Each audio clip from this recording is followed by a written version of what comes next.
Hello everyone, welcome back. This is a story from her silent revenge, and it has taken a turn you absolutely didn't expect. Let's begin. During a family dinner at my sister's luxurious penthouse, she placed a cup of tea before me and smiled like the perfect hostess. "Drink up, I made it myself." Her voice was soft as velvet. Her eyes were sharp as steel. I raised my cup, smiled in return, gazed straight into her eyes without blinking. Then I gently touched the ring on my finger. The door behind us burst open. Her face was deathly pale.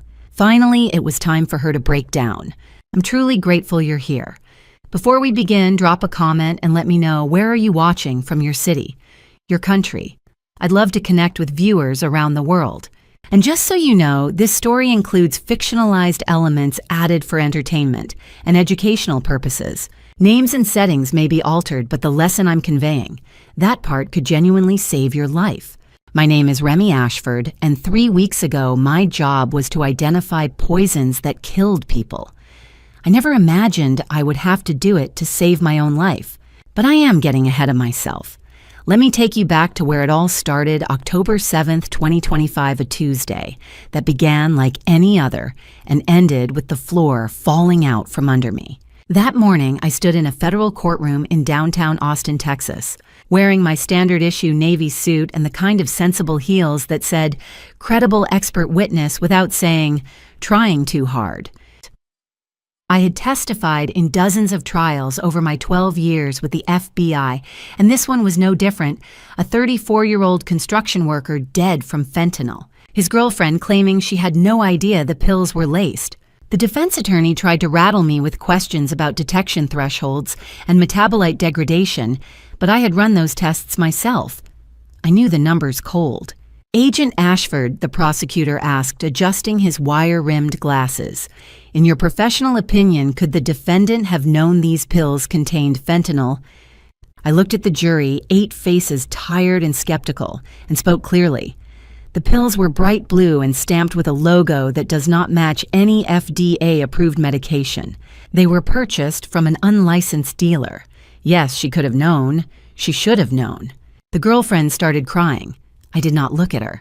I had learned a long time ago that sympathy was not part of my job. My job was the science, the truth, the cold, unyielding facts of what killed people and how. By 11:30, I was back at the FBI field office, a squat concrete building wedged between a parking garage and a Whole Foods on 6th Street. My desk was buried under case files, half-empty coffee cups, and a framed photo of me at my FBI Academy graduation, younger, hopeful, convinced I was going to change the world. I dropped my briefcase on the floor and was about to dig into the stack of toxicology reports, waiting for my review, when I noticed someone sitting in the chair beside my desk, Declan Royce. Declan was a special agent in the Organized Crime Drug Enforcement Task Force, one of those guys who looked like he had been carved out of granite and left in the Texas sun to harden. 43 years old widower, former Army MP with a daughter. He talked about more than he talked about anything else. We had worked together on a handful of cases over the years. He brought me the bodies I told him what killed them. Professional, respectful. The kind of partnership that did not require small talk. But Declan did not usually show up at my desk unannounced. "Got a minute?" he asked. I pulled out my chair and sat down, already reaching for the coffee I had abandoned that morning. It was lukewarm and tasted like regret, but I drank it anyway. "What's up?" He leaned forward, elbows on his knees, and lowered his voice, even though the office was nearly empty. "I need your eyes on something. Off the record." That got my attention. Off the record in the FB, I usually meant legally murky, or "we do not have enough to make this official yet." I raised an eyebrow. "How off the record?" "Completely." He pulled a USB drive from his jacket pocket and set it on my desk. "I got an anonymous tip yesterday. Someone used Secure Drop, the encrypted platform whistleblowers use. They sent me screenshots of text messages, bank transfers, a list of pharmacies in Texas. The whole thing screams drug trafficking, but there is not enough here to get a warrant." "How bad are we talking?" "Big. Maybe $12 million a year. Oxycodone, Xanax, Adderall, Ambien prescription pills, all controlled substances, all being distributed through what looks like a shell company. The messages mention 200 units Oxy and $15,000 payments. The bank transfers are coded, but they are sloppy. Whoever is running this thinks they are smarter than they are. I picked up the USB drive and turned it over in my hand. So what's the problem? No names, no addresses, just an initial W and 12 pharmacies scattered across Texas, all with suspicious prescription patterns. I need someone who can cross-reference this with public health data. Find a pattern. Give me something concrete. You have access to the state's prescription drug monitoring program, right? I nodded slowly. The Texas PDMP tracked every controlled substance prescription written in the state, who prescribed it, who filled it where and when. It was public health data, which meant the FBI could access it without a warrant as long as we were investigating a potential public safety threat. Yeah, I can pull that. What exactly am I looking for? Anomalies. Doctors writing way too many scripts. Pharmacies filling way too many pills. Anything that ties back to this list. He slid a piece of paper across my desk, 12 pharmacy names addresses in Houston, Dallas, Austin, San Antonio. I scanned the list. One of them was in Austin, less than 3 miles from where we were sitting. And if I find something, then we go official. But until then, this stays between us. I should have asked more questions. I should have pushed back, told him I was already buried under a mountain of case files and did not have time to chase ghosts. But the truth was, I was curious. $12 million, 200 victims, maybe more. People dying because someone decided their profit mattered more than human lives. Okay, I said. Give me a couple of days. Declan stood up, relief washing over his face. Thanks, Remy. I owe you one. You owe me 3... I corrected, but I was already plugging the USB drive into my computer. The rest of the afternoon disappeared into spreadsheets and database queries.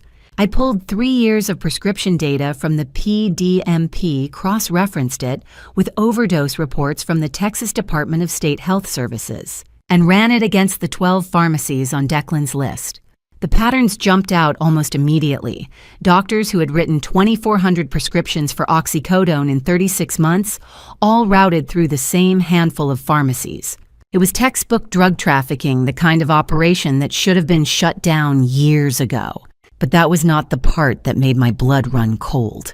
Every single prescription, every single pharmacy, every single dollar, all of it traced back to one limited liability company registered with the Texas Secretary of State. Ashford Wellness Holdings, LLC. I stared at the screen, my heart pounding in my chest. Ashford was not a common name. I knew exactly one other person in the world with that name. My hands moved on autopilot, typing the company name into LinkedIn.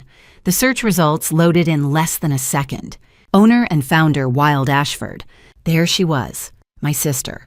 31 years old, honey blonde hair, perfect teeth, smiling at the camera like she did not have a care in the world. Her profile said she was a wellness coach with 420,000 Instagram followers and a passion for holistic health solutions. I clicked on her Instagram. The feed was full of green smoothies, yoga poses, motivational quotes in looping script. The most recent post was from 2 days ago, a selfie in front of a Tesla caption reading, "Grateful for this journey." I sat there for a long time staring at my sister's face on the screen and felt the floor fall away beneath me. I didn't sleep that night. By dawn, I'd made a decision before I reported anything to the FBI. I needed to know the truth. If my sister was innocent, I'd find proof. If she wasn't, I'd find that too. Wednesday morning, October 8th. I called my supervisor and told her I needed 2 personal days. Family emergency, I said, which wasn't exactly a lie. She didn't ask questions. 12 years of spotless service bought you that kind of trust. I spent the first hour sitting at my kitchen table with a cup of coffee that went cold before I touched it, staring at my laptop screen. Wild's Instagram profile was still open from the night before. 420,000 followers, a grid of perfectly curated photos that screamed success without ever saying the word. Green smoothies in mason jars, yoga poses on a paddleboard at Lady Bird Lake, motivational quotes in looping cursive overlaid on sunsets, But it was the lifestyle shots that caught my attention. A selfie in front of a white Tesla Model Y with the caption, "New ride who just posted 6 months ago." Another photo from 2 weeks back, Wild holding a Gucci handbag at some boutique downtown tagged at the domain. A third showed her at a rooftop bar, champagne in hand, wearing a dress I recognized from a Nordstrom ad I'd seen in a magazine. Wellness coaches didn't make that kind of money. Not legitimately. I started digging. The Texas Secretary of State website was public record searchable by anyone with an internet connection. I typed in Ashford Wellness Holdings and pulled up the business registration. Filed March 2021, owner and registered agent Wild Ashford. Business address a UPS store mailbox in North Austin. No employees listed, no physical storefront. A shell company, classic. I moved on to her social media. Wild posted 3 to 4 times a week, always polished, always aspirational. But buried in the comments and captions were hints of something else. People tagging her with usernames like Health First 2023 and Wellness Warrior 88, thanking her for helping them find balance. Some mentioned consultations. Others talked about personalized wellness plans. And then there were the payment receipts. Wild had a habit of posting screenshots of Venmo and Zelle transactions on her Instagram stories, a weird flex, but influencers did stranger things for engagement. Most of the posts were deleted within 24 hours, but I found a few still cached on third-party sites that archived Instagram content. $450 from Health First 2023, with a note that said, "Thanks for the recommendation." $620 from Wellness Warrior 88 with a fire emoji. Another for $375, then $500, then $900. I pulled out a calculator. If Wild was posting about $28,000 in a single month, and those were just the transactions she felt comfortable sharing publicly, how much was she actually making? I did the math. Conservative estimate, $12 million a year. $12 million moving through fake consultations and wellness plans distributed by 6 doctors and 12 pharmacies across Texas. 200 dealers, maybe more. Oxycodone, Xanax, Adderall, Ambien. All of it controlled substances. All of it illegal without a prescription. All of it traceable back to my sister. I sat back in my chair and tried to breathe. This wasn't some small-time operation. This was organized crime. Thursday, I kept digging. I pulled up Wild's Instagram location tags and mapped them out. She checked in frequently at Barton Creek Country Club, the kind of place where initiation fees ran $65,000 and memberships were invitation only. Our parents had belonged for years. Sterling, my father, had retired from Goldman Sachs a decade ago and spent his days golfing and networking with other wealthy retirees. Estelle, my mother, threw charity galas and redecorated their 1,200-square-foot house in Westlake Hills every other year. Wild posted photos from their house at least once a month. Sunday brunches, holiday dinners, pool parties with people I didn't recognize, but who all looked like they'd stepped out of a country club brochure. I wondered if they knew, if they had any idea what their golden child was really doing. Golden child. That was what they'd always called her, wasn't it? Wild was the fun one, the charming one, the one who could do no wrong. I was the serious one, the overachiever, the one who worked herself half to death trying to prove she was worthy of the same love they gave Wild without her even asking. I pushed the thought away. This wasn't about childhood resentments. This was about the law. But God, it hurt. Friday morning, I almost gave up. Almost called Declan, told him what I'd found, let the bureau take over. But something stopped me. Maybe it was the part of me that still wanted to believe Wild had an explanation. Maybe it was the part that knew, once I made this official, there was no going back. So I kept looking, and that was when I found it. A cached Instagram story from 3 months ago posted at 10:42 in the morning and deleted by noon. The image showed Wild standing at a pharmacy counter, smiling at the camera. The caption read, "Picking up essentials," followed by a pill emoji and a sparkle emoji. The location tag said Greenway Pharmacy, Houston. I cross-referenced it with Declan's list. Greenway Pharmacy was number 4, one of the 12. I stared at the screen, my hands shaking. She hadn't just been visiting a pharmacy. She'd been bragging about it, and then she'd deleted the evidence. This wasn't a mistake. This was a confession hidden in plain sight. This was my sister, the wellness coach, with 420,000 followers and a Tesla and a Gucci handbag, running a $12 million drug empire and posting about it on Instagram like it was just another day in her perfect life.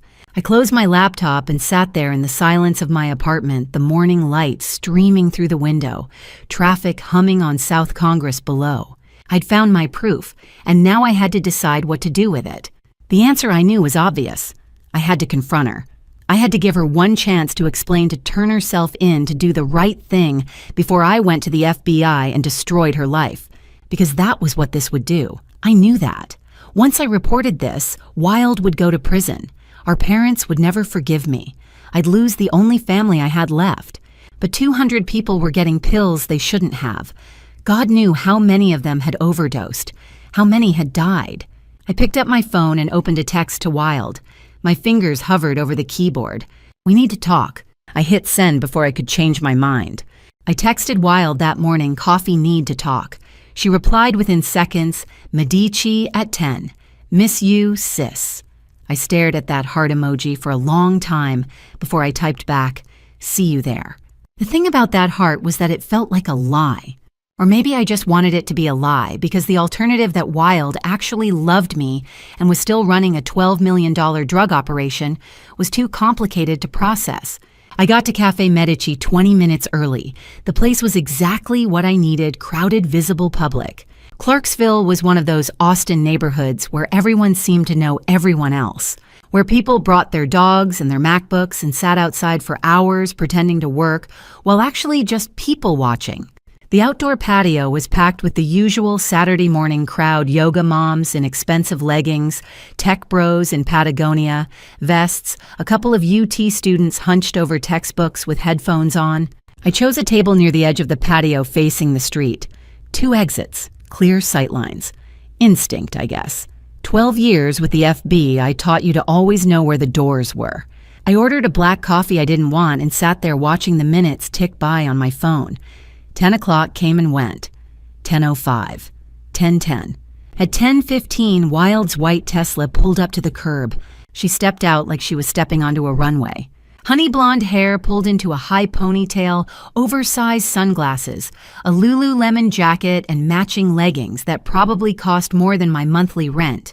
She was holding a Starbucks cup grande, I noticed, with her name written in Sharpie on the side, and she didn't so much as glance at the cafe menu board as she walked toward me. A power move, showing up late with coffee from somewhere else, subtle but effective. Remy. She pulled me into a hug before I could stand up, the kind of embrace that felt rehearsed. Too tight, too long, too performative. When she pulled back, she was smiling, but her eyes were hidden behind those sunglasses. God, it's been forever. You look tired. Are you sleeping okay? I'm fine. I gestured to the chair across from me. Sit.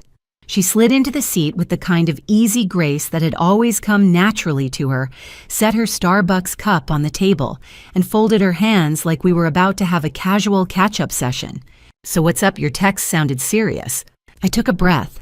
I'd rehearsed this conversation a dozen times in my head, but now that she was sitting in front of me, all those carefully chosen words felt inadequate. "I wanted to talk to you about your business." Her smile didn't falter. "Ashford Wellness.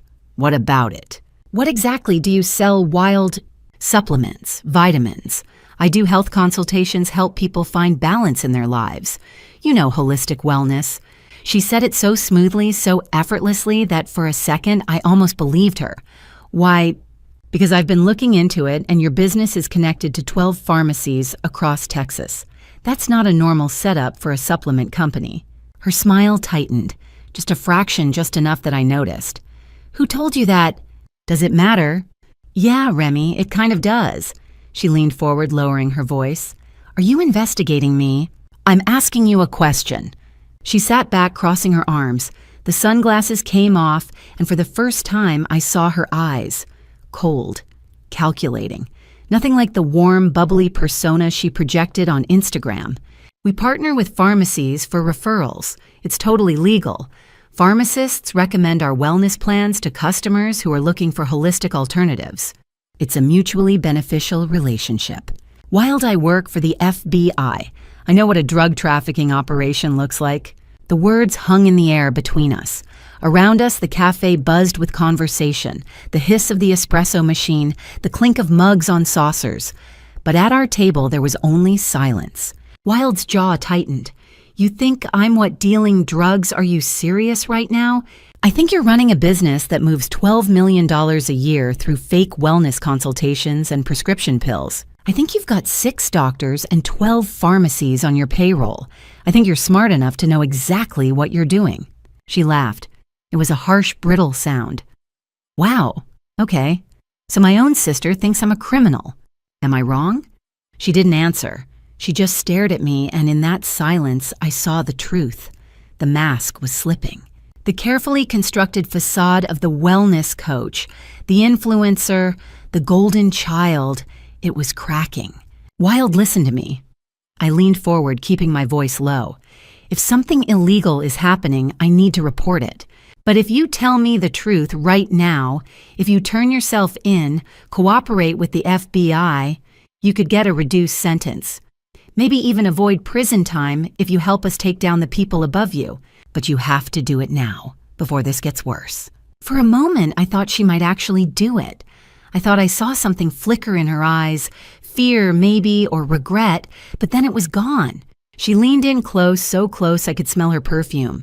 Expensive, floral, the same scent she'd worn since high school. You have no idea what you're talking about, she said, her voice barely above a whisper. Drop this, Remy. For your own good. She stood up, pulled a $20 bill from her wallet, and tossed it on the table. She hadn't ordered anything, hadn't touched the coffee she'd brought. The 20 was just for show. A way of saying she didn't owe me anything. Take care of yourself, sis, she said, slipping her sunglasses back on, and then she walked away. I watched her go, watched her climb into her Tesla, watched her pull away from the curb without so much as a glance in my rearview mirror. The exhaust fumes hung in the October air, and I just sat there, hands wrapped around a cold cup of coffee, feeling like I'd just been punched in the gut. My phone buzzed, a text from Declan. We got a hit on the anonymous tip. Can you come in Monday? This is bigger than we thought. I looked up. Wild's Tesla was already gone, disappearing into the Austin traffic. I didn't know it then, but that was the last time I would see my sister as a free woman, and the last time I would be safe. Sunday morning, I woke up at 6:30 like always.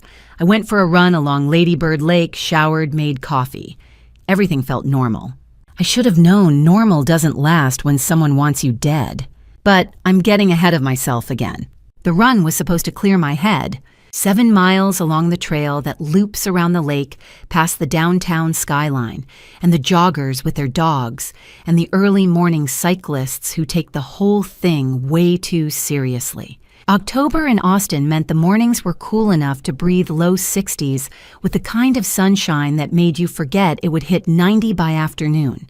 I had my usual route south from my apartment on South Congress, across the pedestrian bridge, then west along the North Shore before looping back. 45 minutes if I pushed it, an hour if I didn't. I pushed it. By the time I got back to my building, my legs were burning and my lungs were screaming, and for a few blissful minutes, I wasn't thinking about Wild or the FBI or the fact that I was about to destroy my family. I was just thinking about breathing.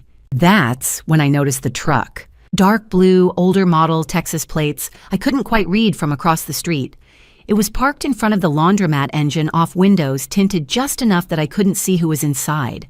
I'd noticed it when I left, thought it was weird that someone would be sitting in their car that early on a Sunday. But now, an hour later, it was still there. I told myself it was probably a neighbor, someone who worked weird hours, someone waiting for the laundromat to open. Austin was full of weird people doing weird things at weird times. No reason to be paranoid. I went inside, showered, made breakfast. Greek yogurt with blueberries and black coffee, same as every morning. I sat at my kitchen table with my laptop and tried to focus on work toxicology reports for an unrelated case, a suspected arsenic poisoning in Houston. But my mind kept drifting back to the cafe, to Wild walking away, to the way she'd said, "For your own good," like it was a threat instead of advice. I texted Declan still on for tomorrow, 8 a.m. He replied within minutes. "Yeah, bring everything you've got. This is moving fast." I stared at that message for a long time. Moving fast. which meant the FBI was building a case, which meant I had maybe 24 hours before this became official. Before I had to decide whether to tell them about Wild. Or maybe I'd already decided. Maybe I'd decided the moment I walked into that cafe. I spent the afternoon trying to distract myself. Laundry, dishes, a half-hearted attempt to organize the stack of mail that had been piling up on my kitchen counter for 3 weeks. By 5:30, I was out of distractions and out of groceries, so I grabbed my keys and headed to Whole Foods. The truck was 3 cars behind me on Congress Avenue. I didn't notice it at first.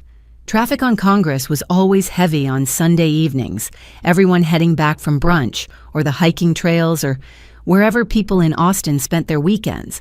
But at the red light on Riverside, I glanced in my rearview mirror and saw it. Same blue truck, same tinted windows.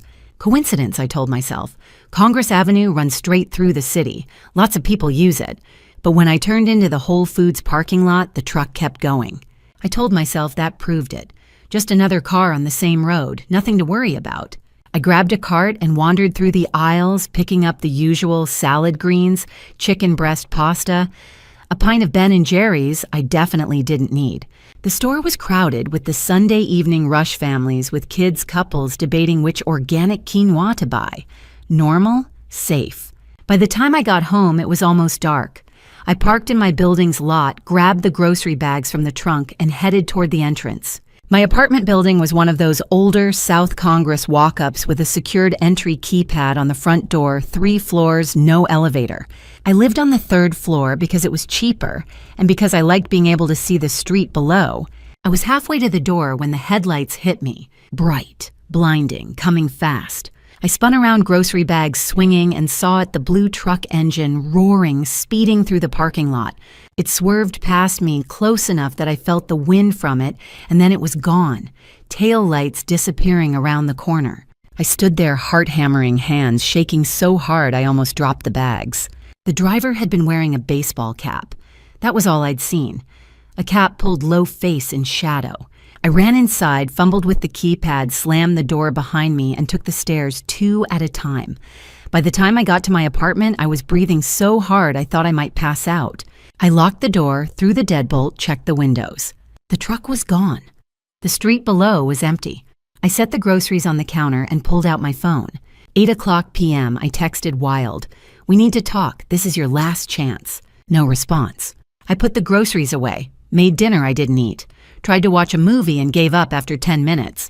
By 10 o'clock, I'd set my alarm for 6 a.m. and was lying in bed staring at the ceiling, trying to convince myself I was safe.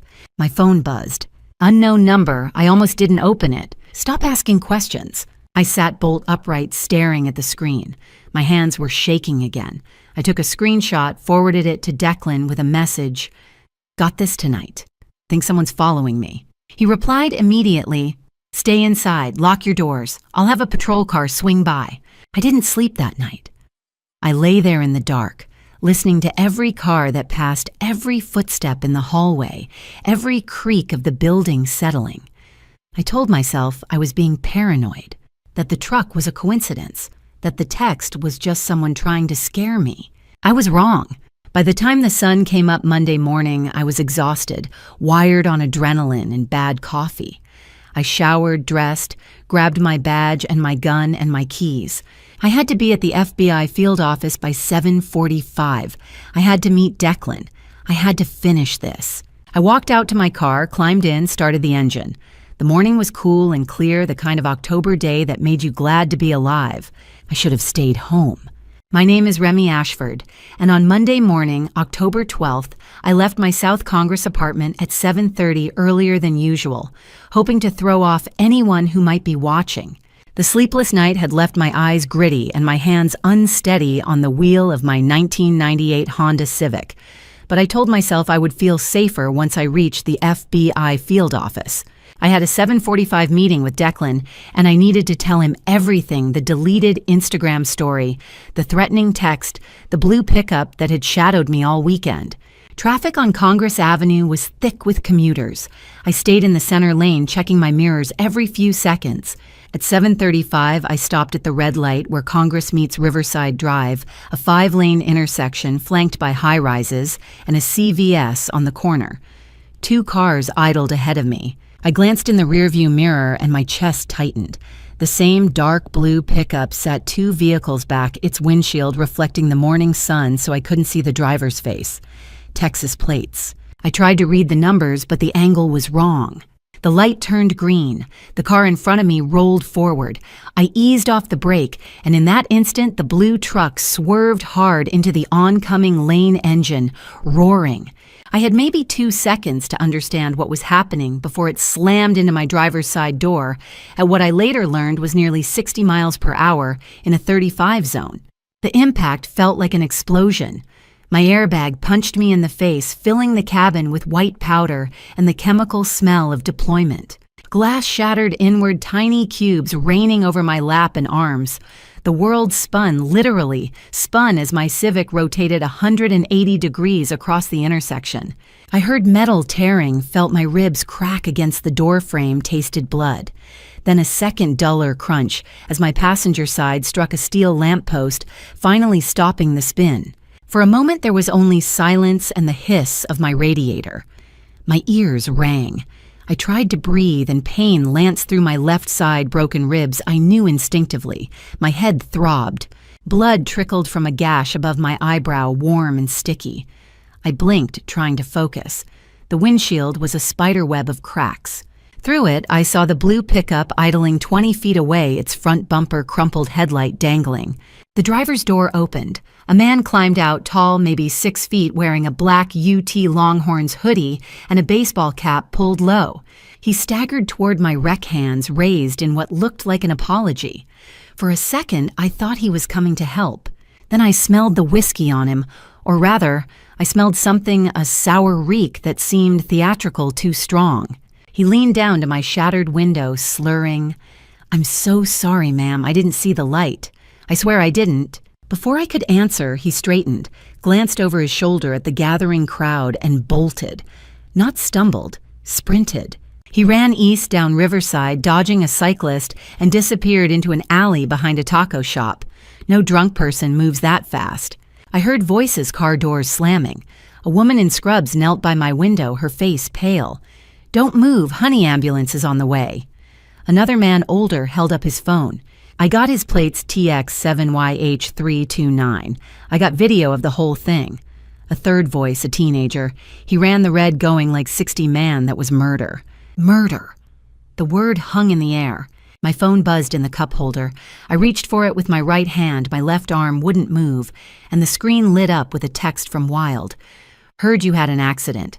Hope you're okay." The timestamp read 7:40 a.m., 4 minutes after impact. 4 minutes. I hadn't called anyone. The police hadn't arrived. No news outlet could have reported it yet. She knew. Sirens wailed in the distance. The woman in scrubs pressed a towel to my forehead. "Stay with me, okay? What's your name?" "Remy," I whispered.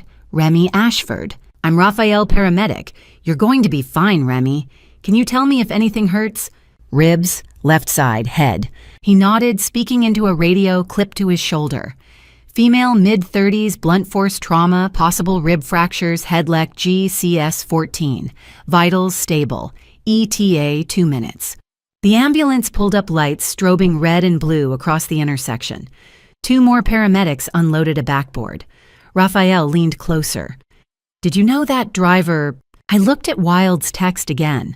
The little heart that had been there before. Now absent, she must have edited it out in my memory. Or maybe I imagined it, and I thought about the blue truck following me yesterday, the anonymous threat the way Kyle Brenner had faked drunkenness and then run like a professional. I thought about my sister, the golden child, the Instagram star, the woman who built a $12 million empire on prescription pills and was now trying to kill me. No, I said, I didn't know him, but I knew who sent him. I woke up in the hospital 6 hours later, ribs taped so tight I could barely draw a breath, head pounding like a construction site. The nurse told me I was lucky the lamppost had absorbed most of the secondary impact. I didn't feel lucky. I felt like a target. The room was small and semi-private, which meant I had a curtain separating me from an elderly woman who snored through her oxygen mask. I'd asked for a private room, willing to pay out of pocket. because I didn't trust the idea of a stranger overhearing my phone calls, but insurance wouldn't cover it, and the hospital was full. So I lay there in the weak October light, filtering through Venetian blinds, trying to piece together what had just happened. At 2 in the afternoon, a doctor came in. Dr. Ellis, her badge said a woman in her 50s, with kind eyes and no-nonsense delivery. 4 fractured ribs on your left side, numbers 4 through 6. Mild concussion. Lacerations above your left eyebrow required 8 stitches. No internal bleeding, but we want to monitor you for 24 hours. You'll be discharged tomorrow morning if your vitals stay stable. Can I have visitors? I asked. Family and close friends only. We don't want you overstimulated. At 3:30, Declan walked in his jacket, rumpled a coffee stain on his tie. He pulled a plastic chair close to the bed and kept his voice low. How are you feeling? Like I got hit by a truck. You did. He set a manila folder on the blanket. Austin PD found the pickup abandoned in a parking lot in Round Rock, about 30 miles north. Rental from Enterprise under a fake ID name on the license was Michael Torres, but the address doesn't exist, and the credit card was a prepaid Visa bought with cash. No prints on the steering wheel wiped clean, but the truck had a GPS tracker installed by the rental company. We pulled the route data, and it left a lot near your apartment building at 7:20 this morning. Followed you north on Congress. After the crash, it drove straight to Round Rock. Parked at 8:15, driver walked away. We have security footage of a man in a black hoodie and cap getting into a silver sedan, plates obscured. I closed my eyes. Do you think this is connected to Wild? Declan hesitated. I told him about the confrontation at Cafe Medici, the anonymous threat on Sunday night, and Wild's text 4 minutes after the collision. She knew Declan. She knew before anyone else. He leaned back, rubbing his jaw. We need to move fast, but right now we don't have enough for an arrest warrant. It's all circumstantial. We need direct evidence linking her to the driver or the rental. Then find it. We're trying. FBI's tech team is analyzing the Bitcoin payments from the anonymous tip tracing the wallet. If we can connect that wallet to Wild or anyone in her network, we'll have leverage. He stood. In the meantime, you need to rest, and be careful. If she's willing to kill you once, she'll try again. After he left, I stared at the ceiling tiles, counting the water stains. At 6 o'clock, my parents arrived. My father, Sterling Ashford, 64, still moved with the brisk efficiency of a man who'd spent 30 years at Goldman Sachs. My mother, Estelle, 62, wore a cashmere cardigan and pearls, even to a hospital visit. They hugged me carefully, avoiding my bandaged ribs. We came as soon as we heard, my mother said, settling into the chair Declan had vacated. The police called us. They said someone ran a red light. Yeah, hit and run. My father frowned. What were you doing on Congress at that hour? I thought you worked downtown. It was an odd question. Not are you in pain or do you need anything, but what were you doing there? I studied his face. I was driving to the office for a meeting. With whom? Dad, does it matter? Estelle glanced at her phone for the 3rd time in 2 minutes, thumbs flying across the screen. I couldn't see what she was typing, but the speed and frequency made my skin prickle. She looked up, caught me watching, and smiled too brightly. We're just worried, honey. You know how dangerous Austin traffic is. They stayed 20 minutes making small talk about hospital food and insurance deductibles, and then left citing an evening appointment. I didn't believe them. At 7:15, Wild walked in. I hadn't invited her. She carried a bouquet of white lilies, my favorite flower, when I was 10, but she knew perfectly well I'd developed a mild allergy to the pollen in my 20s. It made my eyes water and my nose itch. She set the vase on the bedside table, the heavy perfume filling the small room, and sat down, taking my hand. I'm so glad you're okay, she said, her voice soft and concerned. Car accidents are terrifying. You just never know when something random can change your life. She emphasized the word random, holding my gaze. I hope you're being careful, Remy. You work such a stressful job. Maybe you should take some time off. Rest. Stay out of complicated situations. It wasn't a suggestion. It was a warning. Thanks for the flowers, I said evenly. Of course. Sisters look out for each other. She squeezed my hand once, stood, and left without another word. After she was gone, I pressed the call button. The nurse appeared a young man with a tired smile. "Can you take those lilies away?" I asked. "I'm allergic." "Sure thing." He carried the vase out. I lay back, pulse hammering.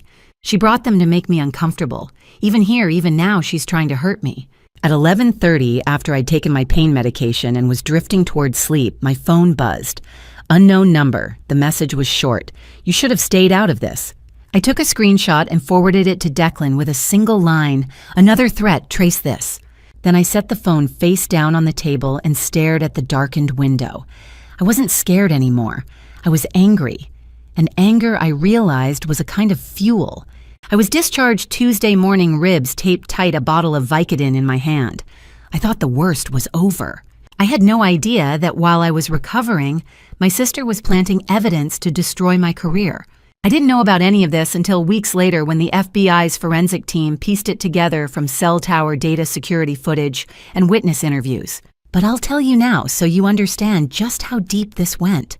On Tuesday, October 13th at 3 in the afternoon, while I was signing discharge papers at Del Seaton Wild, met Kyle Brenner in a parking lot in Round Rock. Kyle was 38, a professional with a record stretching back to his 20s armed robbery and Dallas assault in Houston, a string of burglaries across the Southwest. He'd done 8 years in Huntsville and come out with a new skill set and no illusions about morality. Wild had already paid him $25,000 to run me off the road. Now she handed him an envelope containing $8,000 in cash for a second job. "I need you to plant something," she said, according to the statement Kyle gave prosecutors months later in exchange for a reduced sentence. 500 oxycodone pills and $42,000. Make it look like she's been skimming. Kyle opened the envelope, counted the bills, and nodded. Wildy handed him a printout of floor plan of my apartment at 1847 South Congress Avenue, Unit 302. She'd visited 2 months earlier ostensibly to admire my decorating and had snapped photos on her phone under the guise of getting ideas for her own place. The layout was precise: bedroom, closet, kitchen, back stairwell. When Kyle asked, "Tonight. She'll be home, but she's on pain medication. She'll be asleep by 7. At 5 o'clock, I unlocked my apartment door, set my hospital bag on the floor, and collapsed onto the couch. My ribs throbbed. I swallowed 2 Vicodin, chased them with water, and fell asleep within 15 minutes. At 7:30, Kyle Brenner arrived at my building. He parked 3 blocks away, walked through the alley behind the complex, and approached the back stairwell, a fire escape that opened onto the 3rd-floor hallway. The building was old, built in the 80s, and the stairwell had no security camera. Kyle pulled a tension wrench and a rake pick from his jacket and worked the lock on the stairwell door for 90 seconds. It clicked open. He climbed to the 3rd floor, his size 11 work boots leaving a faint tread mark on the welcome mat outside my door. He picked my apartment lock the same way, smooth and practiced, and slipped inside. I was asleep on the couch 10 feet away, breath-shallow ribs rising and falling under the blanket. Kyle moved past me into the bedroom. He opened the closet, pulled a shoebox from the top shelf, and tucked a Ziploc bag containing 500 oxycodone tablets, each stamped with the manufacturer's code. Legitimate pills stolen from a pharmacy shipment inside the box, then replaced it on the shelf. Next, he went to the kitchen, pulled the refrigerator away from the wall, and taped a vacuum-sealed bundle of $42,000 in $100 bills to the back panel. He slid the fridge back into place. He was careful. He wore nitrile gloves, but he made 2 mistakes. First, the tread of his boot left a partial print on the rubber mat in the stairwell distinct enough for forensics to measure later. Second, a black nylon fiber from his gloves snagged on the metal clasp of my closet door handle. It was a single thread, nearly invisible, but it would be enough. Kyle left at 7:52. I slept through the entire thing.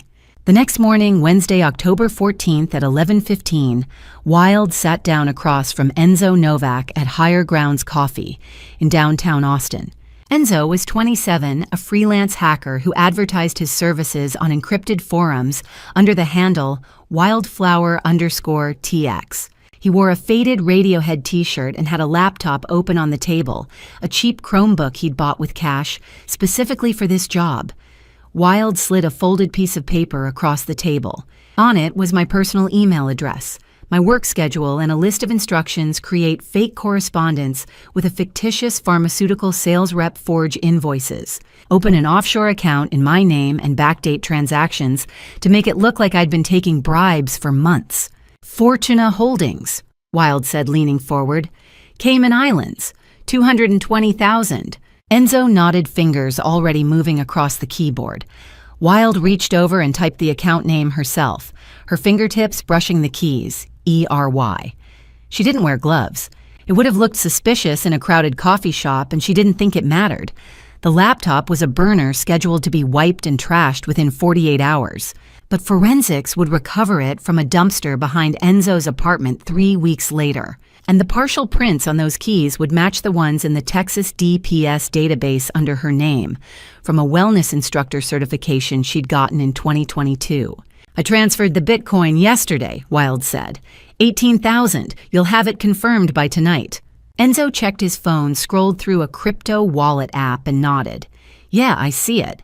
I'll have everything done in 48 hours. She won't know what hit her. Wild smiled. Good. She left the coffee shop at 11:45, climbed into her Tesla, and drove back to her Barton Creek apartment.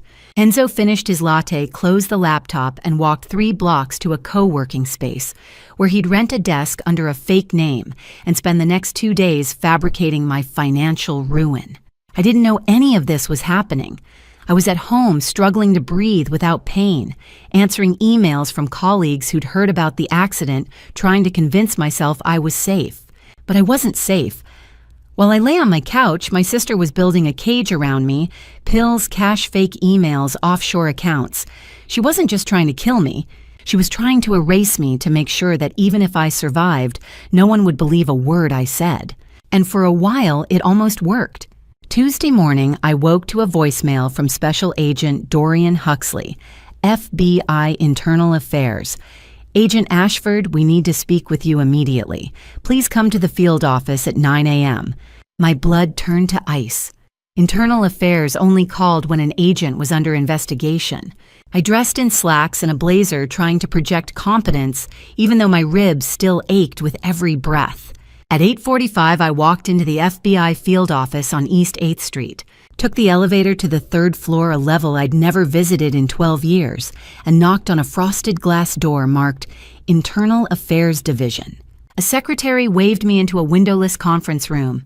Agent Dorian Huxley sat across the table, a man in his 50s with silver hair and the flat, unreadable expression of someone who'd spent 25 years investigating corrupt agents.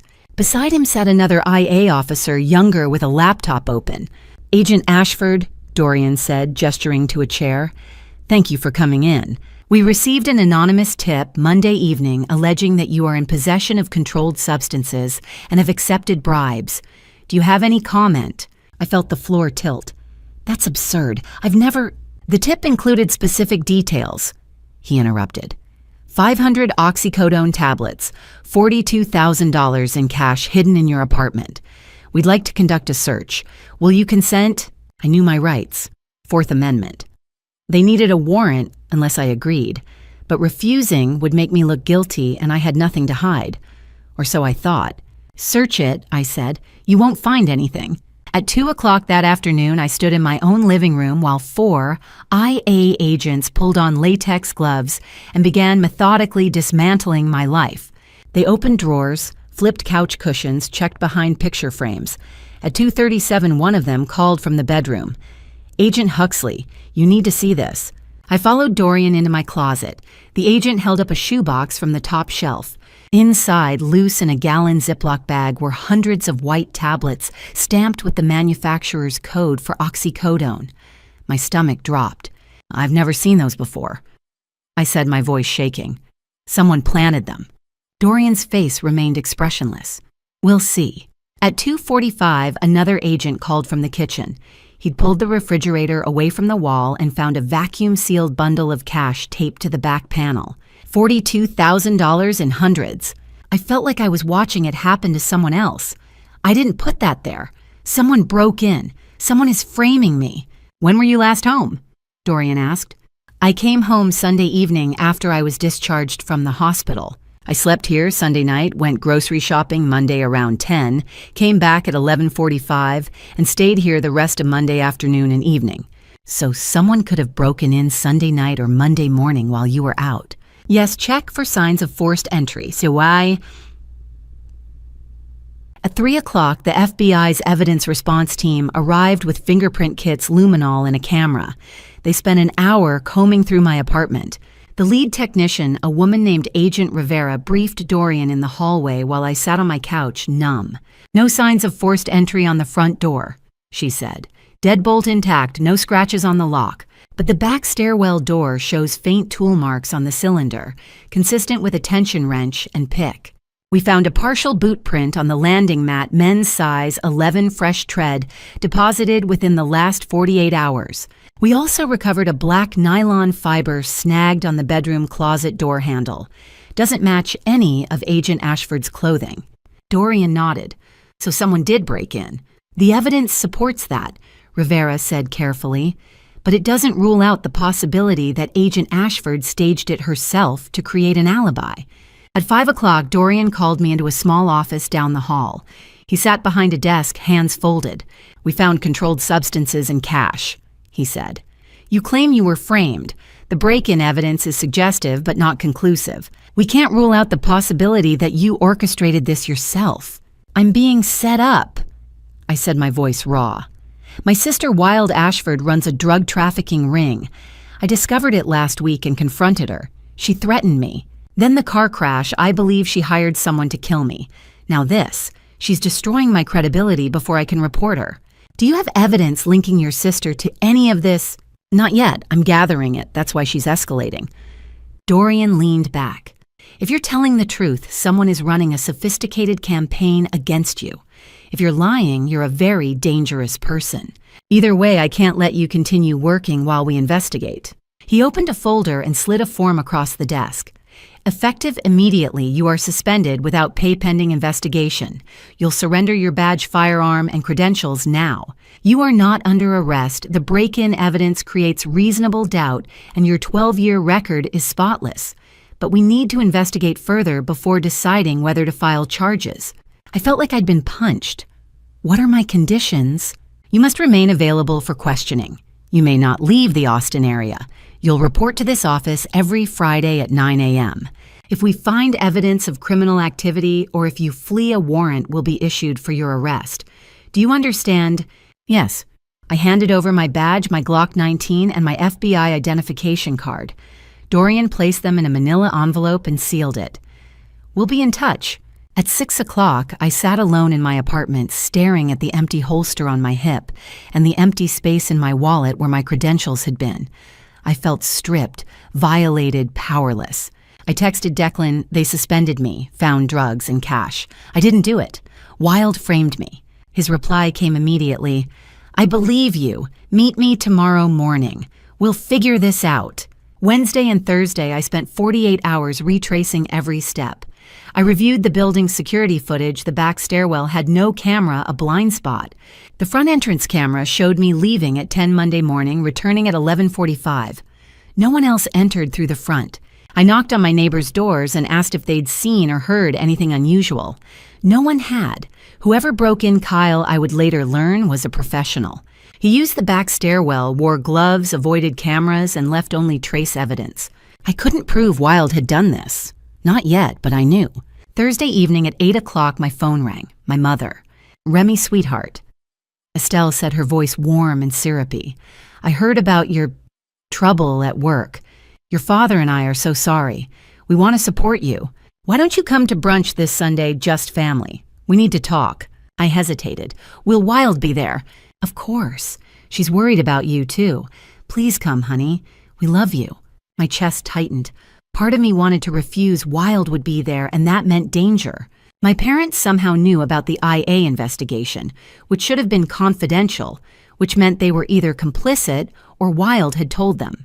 But another part of me, the part that still craved my family's love, that still hoped they might believe me, wanted answers. "All right," I said. "What time?" 11 Sunday morning, darling." After I hung up, I texted Declan, "My mom invited me to brunch Sunday. Wild will be there. I'm going." His response was immediate. Bad idea. You're suspended vulnerable. If Wild tries something, then I'll have witnesses. I'm not hiding. I need to confront her. At least let me know where you are. Text me every 30 minutes. Deal. I set my phone down and stared out the window at the dark street below. I didn't know it then, but Sunday brunch would be the moment Wild stopped playing cat and mouse. She'd tried to destroy my career. Now she would try to destroy my life. And I was walking straight into her trap. Friday morning, I woke suspended, humiliated, without my badge or my gun. I felt like I'd lost my identity. When my phone rang at 10, Declan, I grabbed it like a lifeline. "Meet me at Patika in 30 minutes, he said. "We need to talk." Patika was a quiet coffee shop on South Lamar, far enough from my apartment that I didn't worry about neighbors watching. I was growing paranoid. Every car that slowed near my building, every stranger who glanced my way felt like surveillance. I drove the long way, checking my mirrors, and arrived at 10:25. Declan was already there, sitting at a corner table with 2 black coffees. "How are you holding up?" he asked. "I'm not." I wrapped my hands around the cup, grateful for the warmth. "Tell me you found something." "Digital forensics is analyzing the fake emails," he said. "The keystroke patterns don't match your typing style. The IP addresses trace back to a Tor network, definitely not from your home. We're building a case that you were framed, but it takes time. Weeks, maybe months." "I don't have weeks," I said. "Wild is escalating." "I know." He leaned forward, "which is why I'm worried about Sunday." I'd told him about my mother's invitation the night before. Now, in daylight, with Declan's gray eyes fixed on mine, I felt the weight of what I was planning. "Don't go," he said. "This could be a trap." "It's my parents' house," I said. "Public space, witnesses. What could she do? She hired someone to run you off the road and plant drugs in your apartment. She doesn't play by the rules." "That's why I need to record everything. If she says anything incriminating, I'll have proof. You're suspended. You can't use FBI equipment. I'll use my phone, a recording app. I'll leave it running in my purse." Declan rubbed his jaw, clearly unhappy. "All right, but text me every 30 minutes. If I don't hear from you, I'm coming." "Deal." Saturday, I spent the day preparing. I pulled up my medical records and reviewed my shellfish allergy diagnosed when I was 12 after I ate crab cakes at a family reunion and went into anaphylactic shock. The paramedics had arrived in time, administered epinephrine, and saved my life. The allergist had told my parents it was a level 4 anaphylaxis throat, closes within 5 to 10 minutes, death possible within 15 to 20 if untreated. I'd carried 2 EpiPens ever since, one in my purse and one in my car. I sat on my couch and reviewed the details for Sunday, my parents' house in Westlake Hills, 11 a.m. I pictured the layout, the wide front porch, the formal dining room where we'd eaten 100 Sunday dinners, the kitchen where my mother had always refused help because she liked things done her way. I pictured Wild sitting across from me, smiling. Why was I going? Because I needed to look Wild in the eye. Because I needed to ask my parents if they knew what she was doing. Because maybe, just maybe, if I confronted her in front of them, they would finally see the truth. Or maybe I was walking into a trap. But I'd been a target my whole life, always trying to prove I was good enough, smart enough, deserving of their love. Maybe it was time to stop trying. Maybe it was time to demand answers. That evening, I tested the recording app on my phone. It worked perfectly, capturing voices clearly even from inside my purse. I charged my phone to 100%. I laid out my clothes for Sunday: jeans, a cream blouse, a blazer, casual but professional. I wanted to look calm, even if I didn't feel it. I checked my EpiPens. Both were full, neither expired. At 8 p.m., I texted Declan, "Ready for tomorrow. I'll text at 11:30 noon, 12:30. His reply came immediately, "Be careful." I went to bed at 10, but sleep didn't come easily. I dreamed about childhood Wild always getting the bigger slice of cake, the nicer gift. I was 8 years old again, locked in the hallway closet for 2 hours because Wild had told our parents I'd broken her doll. I hadn't. She'd broken it herself and blamed me. When my father finally let me out, I was crying so hard I couldn't breathe. He didn't punish Wild. He said I was being dramatic. I woke at 2 a.m. drenched in sweat. I couldn't fall back asleep. At 6, I gave up, made coffee, and sat on my balcony, watching the sunrise paint the sky orange and pink over the Austin skyline. The air was cool, the city quiet. For a moment, I felt almost peaceful. Then I thought about what I was about to do, and the peace evaporated. At 10 Sunday morning, I showered, dressed, and picked up my purse. My phone was inside the recording app, ready. I stood at my apartment door, hand on the knob, and paused. I told myself it was just a family meal, but part of me knew I was walking into something I couldn't walk out of. I opened the door, walked to my car, and drove west toward Westlake Hills. The roads were empty, the sky clear. I turned onto the highway and watched the city fall away behind me. My hands were steady on the wheel, my heartbeat was not. By the time I realized what Wilde had planned, it would be too late to stop it. But it wouldn't be too late to survive. Sunday morning, I drove to my parents' house in Westlake Hills. The $1.2 million home sat on a hill overlooking downtown Austin, all limestone and floor-to-ceiling windows. I'd always felt small there.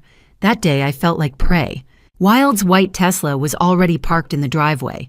She'd arrived early. I pulled in beside it, grabbed my purse phone inside recording app ready, and walked to the front door.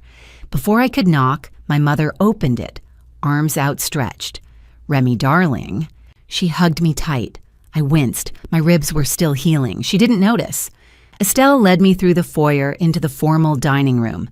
My father, Sterling, sat at the head of the table in a pressed polo shirt, reading the Wall Street Journal.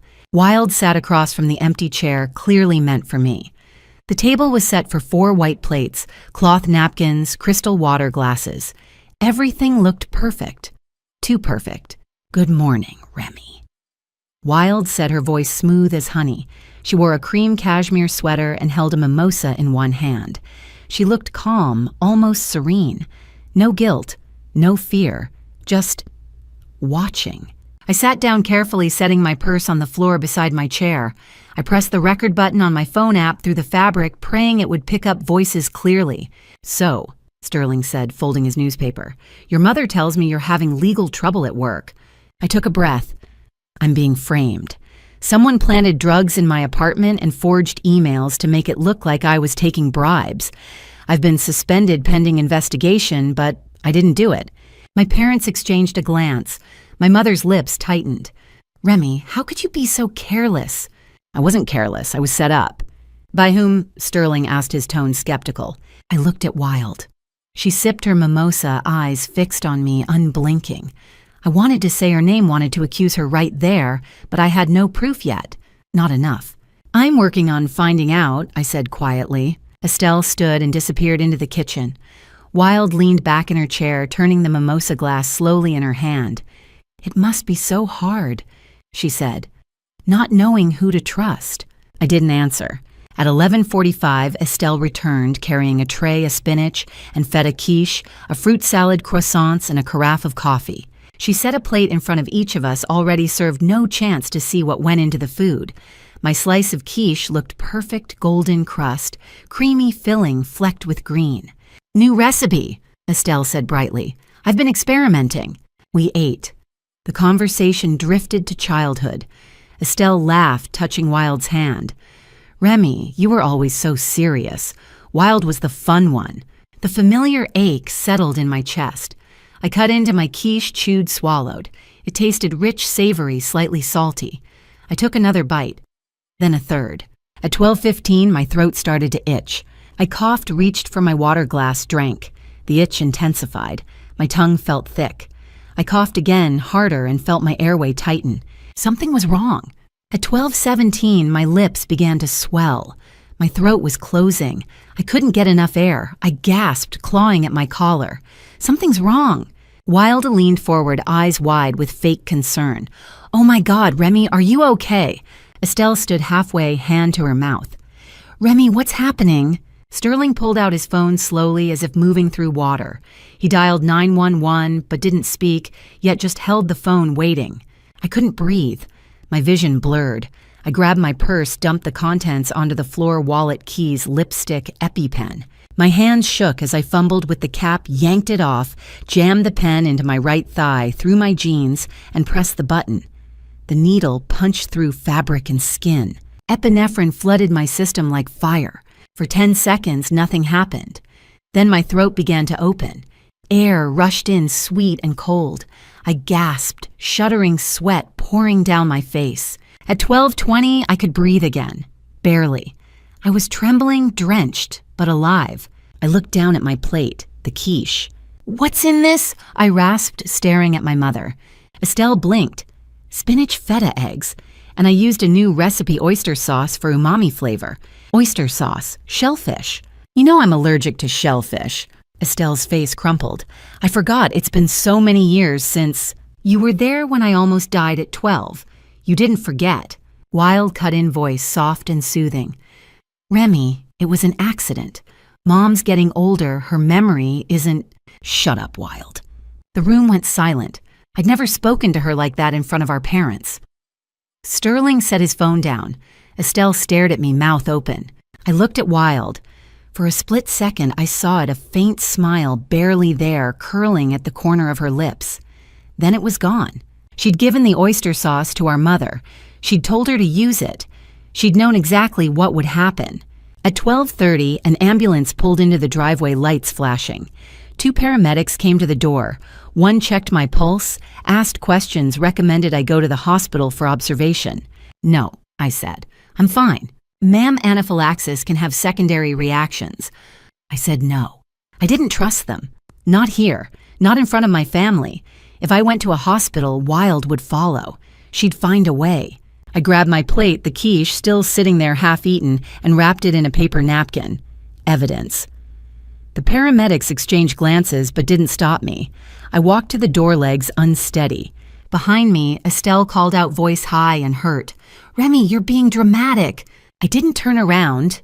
I got into my car, set the wrapped plate carefully on the passenger seat, and locked the doors. My hands were still shaking. I looked at the plate, the pale quiche filling, and thought, oyster sauce. Estelle has never cooked with oyster sauce. Someone gave it to her. Someone told her to use it. I texted Declan, "They tried to kill me. I need help." I started the engine and pulled out of the driveway.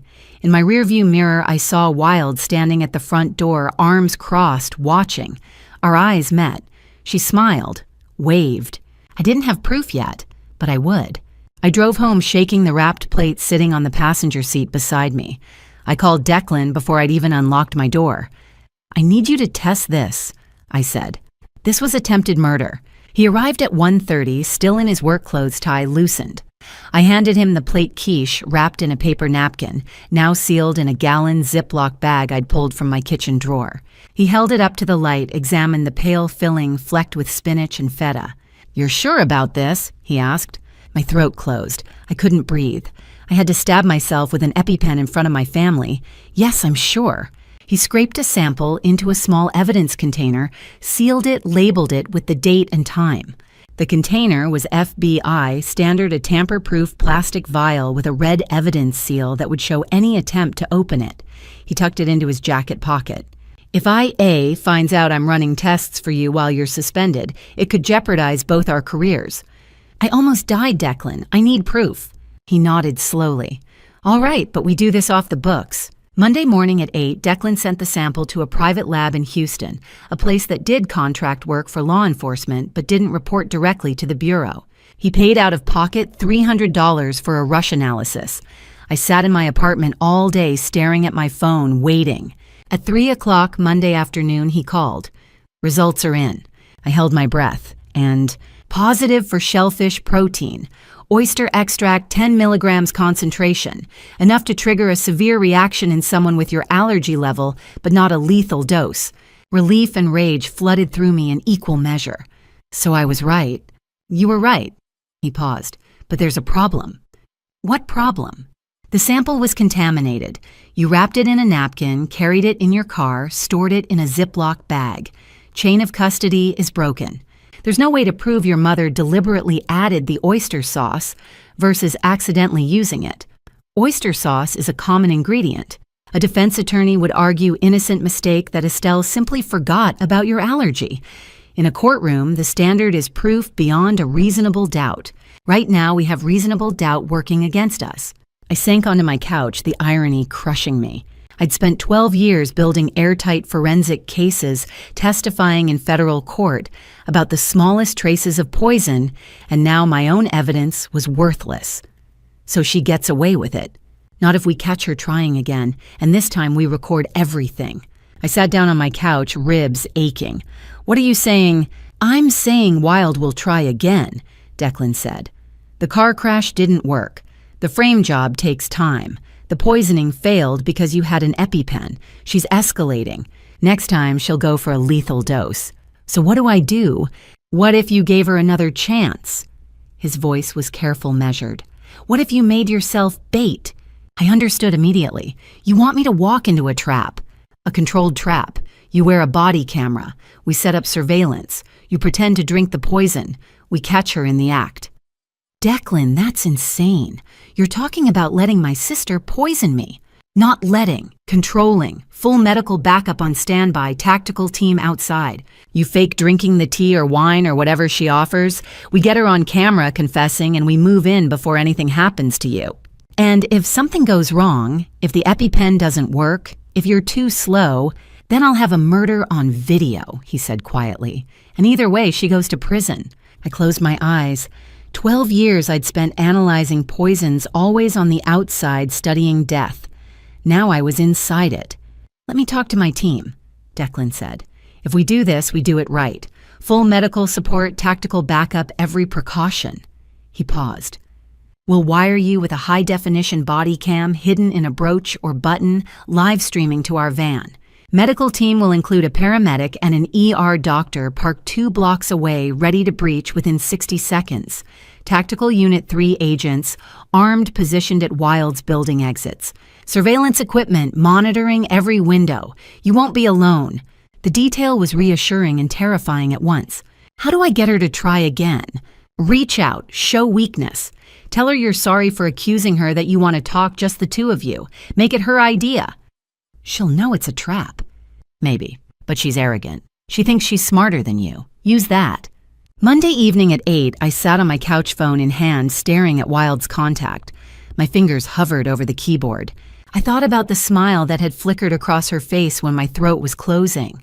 I thought about the Tesla already parked in my parents' driveway when I arrived. She'd been there early, helping with the food.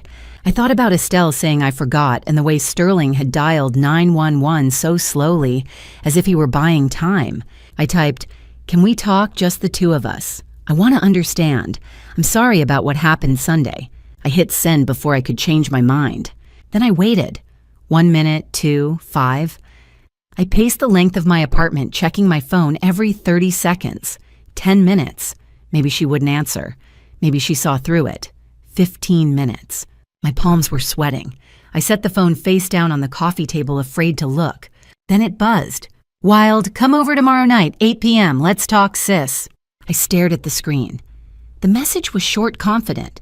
The word sis felt like a mockery, fake intimacy wrapped around a blade. My hands were shaking again. I texted Declan. She took the bait.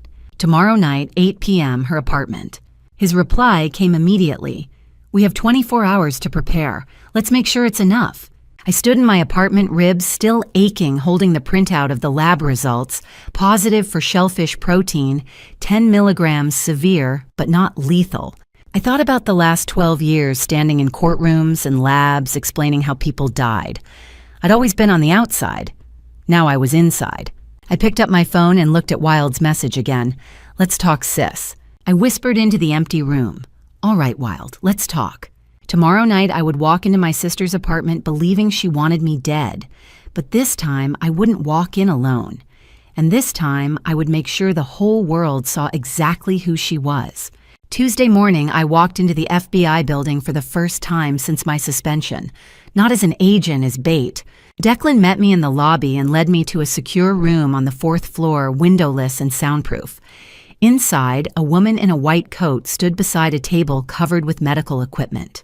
She was in her mid-40s with steel gray hair pulled into a bun and the calm, competent air of someone who'd spent decades handling emergencies. Remy Ashford. Declan said, "This is Dr. Lillian Hayes, FBI Medical Unit. She's a forensic physician with 20 years' experience in controlled exposure operations." Dr. Hayes shook my hand, her grip firm. "What you're proposing is extremely dangerous," she said without preamble. "Even a small amount of shellfish protein can trigger fatal anaphylaxis. Your medical history shows a level 4 allergy. That means your throat could close in under 5 minutes. That's why I need your help," I said, "to minimize the risk while maximizing the evidence." She studied me for a long moment, then nodded. "All right, let's talk about equipment." She picked up a black smartwatch from the table. "This is a biometric monitor, FBI issued and encrypted.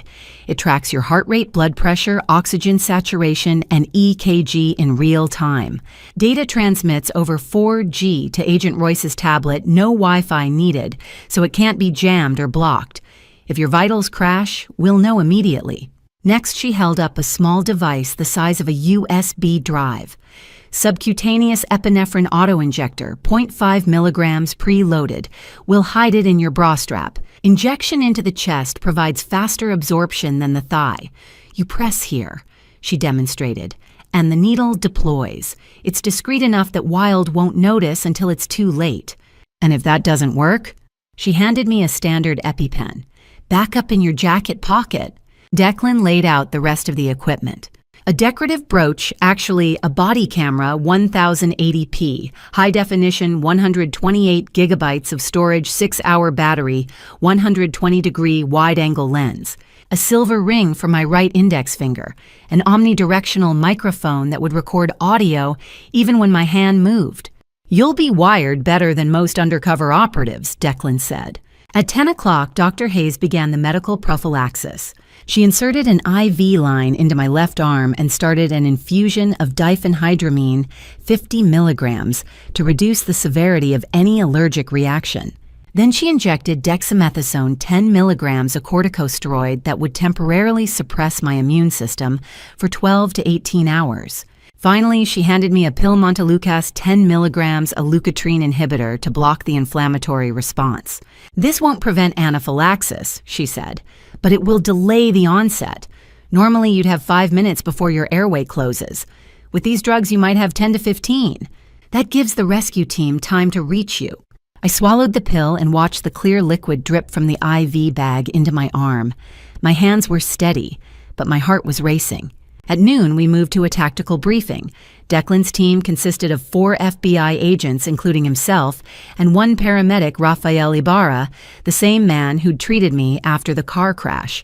He gave me a small nod when I entered the room. I was grateful to see a familiar face. "Target location," Declan said, pulling up a map on the screen. "Wild Ashford's apartment, 2500 Barton Creek Boulevard, Unit 1804, 18th floor, luxury high-rise. We'll position in the parking garage, level B2, directly below her building. Elevator from B2 to the 18th floor takes 45 seconds. Stairwell backup is 2 minutes 30 seconds. He pointed to a diagram. "Remy, you'll signal us by tapping your ring twice when you're ready for the breach. But if your biometric watch detects a heart rate over 150 beats per minute, combined with oxygen saturation below 90%, we breach automatically. That means you're going into shock and can't signal." 45 seconds, I repeated. "That's how long I have." "That's how long we need," Declan corrected. "You'll have the epinephrine injectors. Use them if necessary. Our job is to get to you before it comes to that." At 3 in the afternoon, Dr. Hayes taught me the fake drinking technique. She filled a glass with water and set it on the table. "Raise the cup to your lips," she said. "Tilt it slightly. Let the liquid touch your lips, but don't swallow. While you're pretending to drink, your left hand, hidden by the cup, opens the cap of a small vial in your jacket pocket. When you lower the cup, you pour 80% of the liquid into the vial. Close the cap with one hand. Set the cup down. Continue the conversation naturally." It sounded simple. It wasn't. The hand coordination required to open a vial, pour liquid, and close the cap without looking or interrupting a conversation took practice. I spilled water on my jacket 3 times. Dr. Hayes made me repeat it again and again. By the 30th repetition, my hands moved smoothly. By the 47th, Dr. Hayes nodded. You've got it. At 6 o'clock, Declan drove me back to my apartment. You need rest, he said. This won't work if you're exhausted. I showered and dressed carefully. Jeans, a cream blouse, a navy blazer with hidden pockets, deep enough to hold the sample vial, and the backup EpiPen. I pinned the body camera brooch to my lapel, checked the angle in the mirror. I slid the smart ring onto my right index finger. It felt heavier than it looked. At 7:15, my phone buzzed. Declan, team in position, garage B2. You don't have to do this. I looked at myself in the mirror. The bruises from the car crash were fading to yellow-green. My ribs still ached with every breath. I thought about Wild's smile when my throat had closed at Sunday brunch. I thought about the 12 years I'd spent building a career that she'd destroyed in a week. I texted back, yes, I do. I grabbed my keys and walked to my car. Wild had taken everything: my career, my family, nearly my life. Tonight I would take it all back. 8 o'clock. Showtime. Stop. Before I take the next step, before I risk everything I want to know, you're truly invested.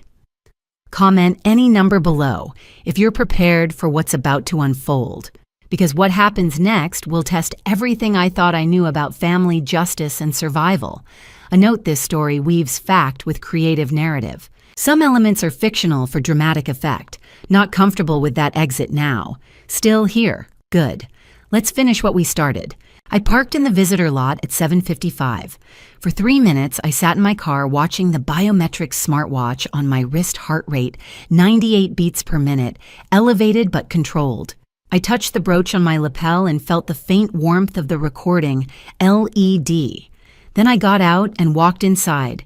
The elevator to the 18th floor felt endless. My pulse climbed to 105. The watch vibrated once a warning. I took a slow breath. At 8 o'clock, I knocked on apartment 1804. Wild opened the door immediately. She'd been waiting. Hello, Sit, she said, smiling. Come in. Her apartment was all open space and light floor-to-ceiling windows overlooking the Austin skyline, white leather sofas, a glass coffee table so spotless it looked unused. Nothing personal. No photographs, no clutter. It felt like a showroom. I stepped inside. The door closed behind me with a soft click. I glanced around, noting exits. There was only one: the door I just entered. The balcony door was locked, 18 floors up. No escape. My heart rate spiked to 105. The watch vibrated again. Wild gestured toward a small dining table near the windows. 2 chairs, 2 teacups already set out, steam rising. Sit, she said. I made tea. I walked to the table, slowly cataloging everything. Body camera recording, green LED faint in the window's reflection. Smart ring active. I could hear the tiny hum only I could hear. Vial in my left jacket pocket. Subcutaneous injector hidden in my bra strap. Backup EpiPen in my right pocket. I sat. Wild sat across from me and pushed one of the cups toward me. Chamomile, she said. Your favorite. I looked at the cup. The tea was pale yellow, fragrant. Wild's cup sat closer to her, identical, but she didn't touch it. She was waiting for me to drink. Wild, I said carefully, I need to understand. Why are you doing this?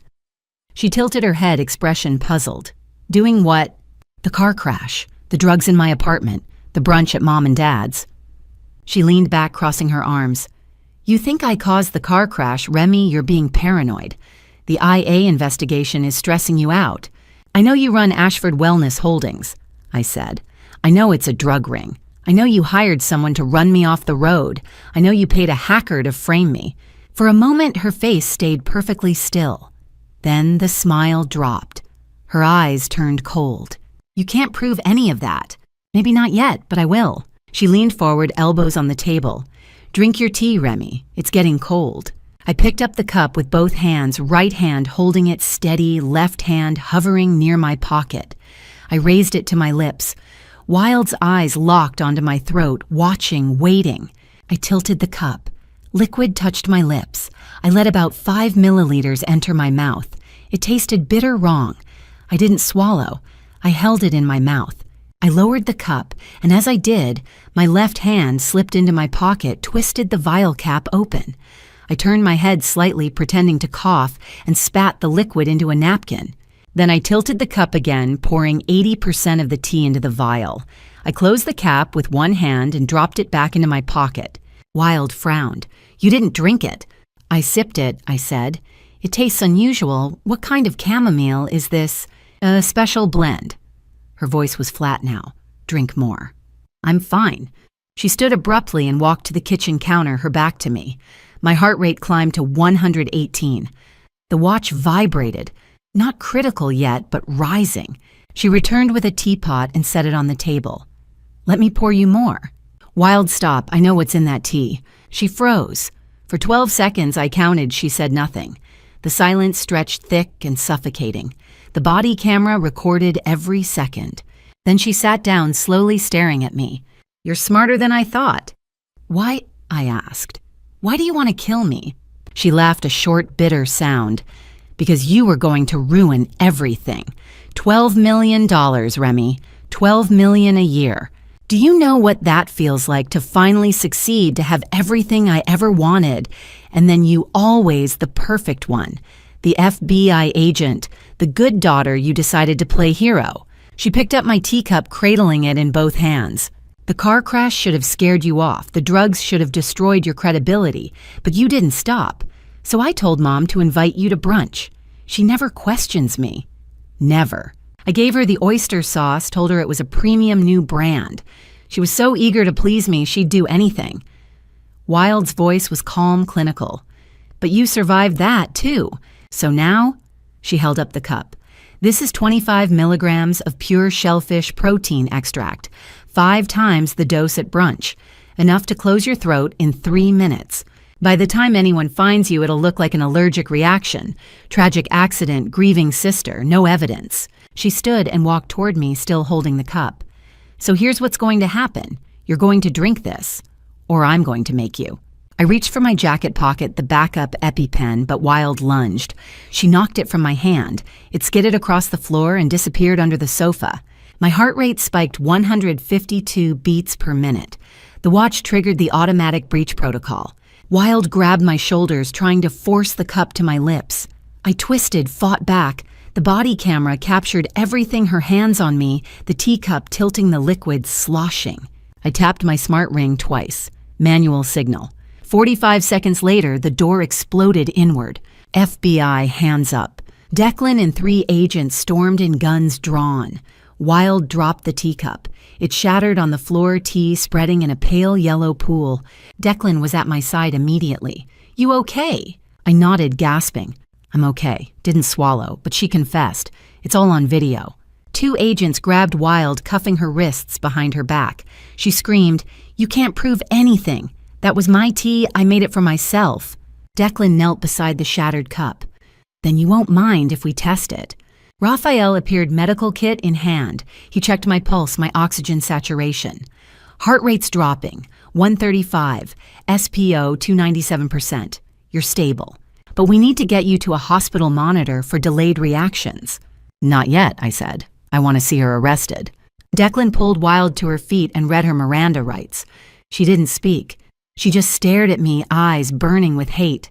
As the agents led her toward the door, she hissed over her shoulder, "You think this is over? Mom and Dad will never forgive you. You just destroyed this family."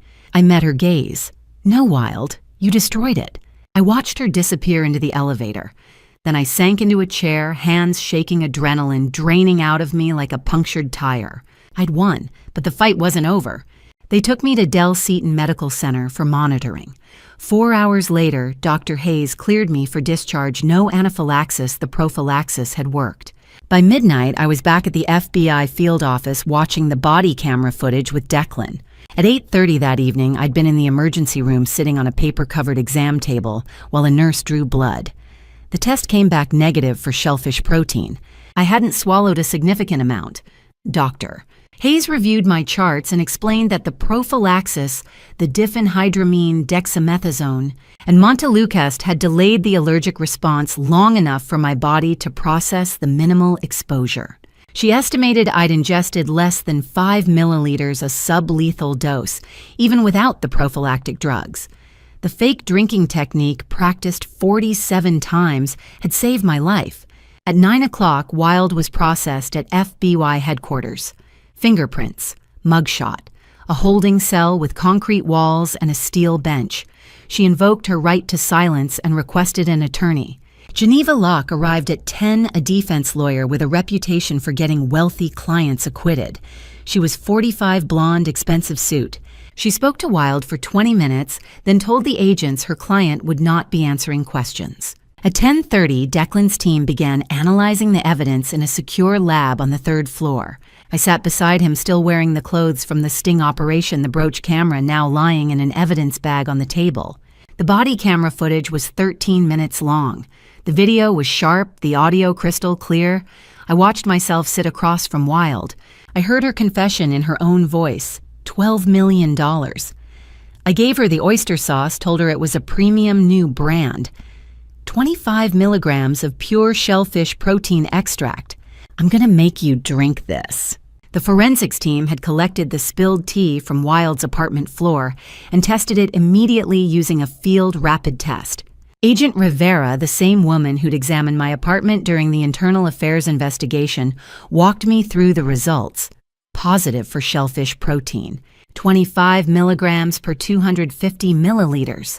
She explained that the chemistry confirmed it was concentrated oyster extract, the same compound found in the Sunday brunch quiche, but at 2.5 times the concentration. The brunch dose had been 10 milligrams, enough to trigger severe anaphylaxis. This dose would have killed me in under 3 minutes.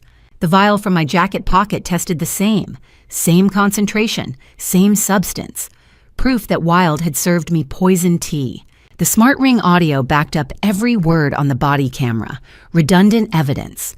If the defense claimed the video had been edited, the audio would corroborate it. At midnight, Declan played the footage for me on a large screen in the conference room. I watched myself raise the cup to my lips. I watched Wilde lean forward, eyes locked on my throat. I heard her say, "You're gonna drink this, or I'm gonna make you." Tears rolled down my face, not from fear, from grief. "That was my sister," I said quietly. "She taught me to ride a bike, and she tried to kill me." Declan shut off the screen. "This is enough for attempted murder, but we can go bigger. We can link her to the car crash, the frame job, the drug ring. We can put her away for 30 years. I wiped my eyes. Then do it. At 2 in the morning, Agent Trevor Sutton, the head of the FBI's Digital Forensics Unit, walked into the room carrying a laptop. He was 38, lean with wire-rimmed glasses and the intensity of someone who'd just spent 6 hours staring at code. "We got a search warrant an hour ago," he said. "Federal judge signed it at 1:45. Exigent circumstances, attempted murder of a federal agent. We've started tracing Wilde's digital footprint." He opened the laptop and turned it toward me. On the screen was a map of Austin with red pins marking locations. Kyle Brenner, the guy who ran you off the road, was arrested at 11 p.m. We traced the rental truck's GPS. He was hiding at a motel in Round Rock. His phone had signal messages with a user named W_Wellness Wilde's username, screenshots of your address, photos of your apartment layout, payment confirmations, $25,000 for the car crash, $8,000 for planting the drugs. "And the hacker?" Declan asked. "Enzo Novak. We raided his apartment at 1 a.m. 2401 East Riverside Drive, seized 3 laptops, a Bitcoin hardware wallet, and a burner phone with Signal installed. We're pulling data now. Should have a full forensic report by tomorrow." Trevor adjusted his glasses. "We're also running blockchain analysis on the Bitcoin payments. The $18,000 transfer to Enzo traces back to a Bitcoin ATM at Barton Creek Mall. We're pulling surveillance footage from that location now. Cell tower data places Wilde's phone near the mall at the exact time of the transaction. Both Brenner and Novak have arraignments tomorrow morning. My guess they'll flip by the end of the week. Guys like this don't want to go down for conspiracy to commit murder when they can cut a deal." I stared at the screen. Kyle's mugshot. Enzo's mugshot. Both of them staring back at me blank-faced. By 6 in the morning, I'd been awake for 22 hours straight. I sat in the FBI break room, drinking my 4th cup of coffee. Declan sat beside me, quiet. "You should go home," he said. "Sleep." "I can't, not until I know she can't get out." "She won't." He pulled out his phone and showed me an email. Federal judge denied bail an hour ago. Flight risk, she's got $2 million in liquid assets. Danger to the witness, you. She'll be held in federal detention until trial. I let out a slow breath. Good. At 8 o'clock, Declan drove me back to my apartment. My car was still impounded as evidence it had been parked at Wild's building during the sting. I walked inside, peeled off my clothes, stood under the shower until the water ran cold. Then I collapsed onto my bed, still wrapped in a towel, and slept for 14 hours straight. I woke at 10 p.m. Tuesday night. My phone was on the nightstand screen, glowing with notifications. 37 missed calls, 12 from my mother, 8 from my father. 17 from unknown numbers reporters, I realized. The news had leaked. FBI agent's sister, arrested for attempted murder. There was one voicemail from my mother. I played it on speaker. Remy, Estelle's voice said, shaking with anger. How could you do this to Wild? She's your sister. We didn't raise you like this. Your father and I are ashamed. Don't expect to see us at Thanksgiving. I stared at the phone for a long moment. Then I deleted the voicemail without listening to the rest. I'd saved my life, but I'd lost my family. Or maybe I'd never really had them. I set the phone down and stared at the ceiling. Declan had mentioned something before I left the office, bank records showing $216,000 in suspicious transfers from Wild to my parents over the past 18 months. The investigation was expanding. If the evidence held, my parents could be arrested as co-conspirators within the week. Trial preparation would begin next week. I would have to testify against Wild, and possibly against my parents. I closed my eyes. The fight wasn't over. It was just beginning. The next 3 weeks passed in a blur. Depositions, forensic reports, interviews. I stood on the outside watching Declan's team dismantle Wild's empire piece by piece. And with each new discovery, I realized how deep the betrayal had gone. On October 22nd, the FBI's Digital Forensics Unit completed its analysis of Enzo Novak's seized devices. Agent Trevor Sutton walked me through the findings in a secure briefing room. Enzo's burner laptop had browser history showing access to Grand Cayman Trust Bank at 11:22 a.m. on October 16th, just minutes after his meeting with Wild at the coffee shop. A file labeled Remy_docs.zip contained scanned copies of my social security card, my passport, and forged signatures. The metadata showed it had been created on October 15th. When questioned, Enzo confirmed Wild had sent the documents via Signal. The Signal chat logs backed up to an encrypted cloud server that the FBI cracked under court order were damning. Messages from a user named W Wellness read need offshore account 220,000 under target's name. Use these docs. Another send anonymous tip to FBI IA after account is opened. Enzo's Bitcoin wallet showed an incoming payment of $18,000 from wallet address 1A2B3C4D5E6F7G8H9 I0J on October 15th at 3:50 p.m. On October 23rd, the FBI's blockchain analysis unit traced that wallet. It had made 3 outgoing transactions, $25,000 to Kyle Brenner's wallet on October 11th before the car crash, $8,000 to Kyle's wallet on October 17th after he'd planted the drugs, $18,000 to Enzo's wallet on October 15th. The source of the payments, a Bitcoin ATM at Barton Creek Mall in Austin. Transaction time-stamped October 15th at 3:42 p.m. Security footage from the ATM showed a woman approximately 5'6", wearing a black hoodie and Gucci sunglasses model GG0061S. On October 24th, the FBI subpoenaed Meta for records from Wild's Instagram account. They recovered a deleted story posted on October 15th at 4:12 p.m., a selfie taken at Barton Creek Mall. Wild wore a black hoodie and Gucci sunglasses. The location tag embedded in the photo showed coordinates 30.2676 degrees north, 97.863 degrees west. The exact location of the Bitcoin ATM, accurate within 15 meters. The caption read, "Shopping therapy." The device ID matched Wild's iPhone 13 Pro IMEI 35678901234567 registered to her AT&T account. On October 25th, IFB. Agents arrested Kyle Brenner at a motel in Round Rock. Facing 35 to 45 years in federal prison, Kyle accepted a plea deal 15 years in exchange for testimony. In a recorded deposition on October 27th, he stated, "Wild Ashford hired me through Signal under the username W_wellness. She paid me $25,000 in Bitcoin for the car crash and $8,000 for planting the drugs. I met her once in person Midnight Cowboy Bar on East 6th Street, October 16th at 11:30 p.m. She handed me $8,000 cash in an envelope and told me to wipe everything. I can identify her in a photo lineup." The FBI showed Kyle a lineup of 6 women with similar height and build. He identified Wild immediately.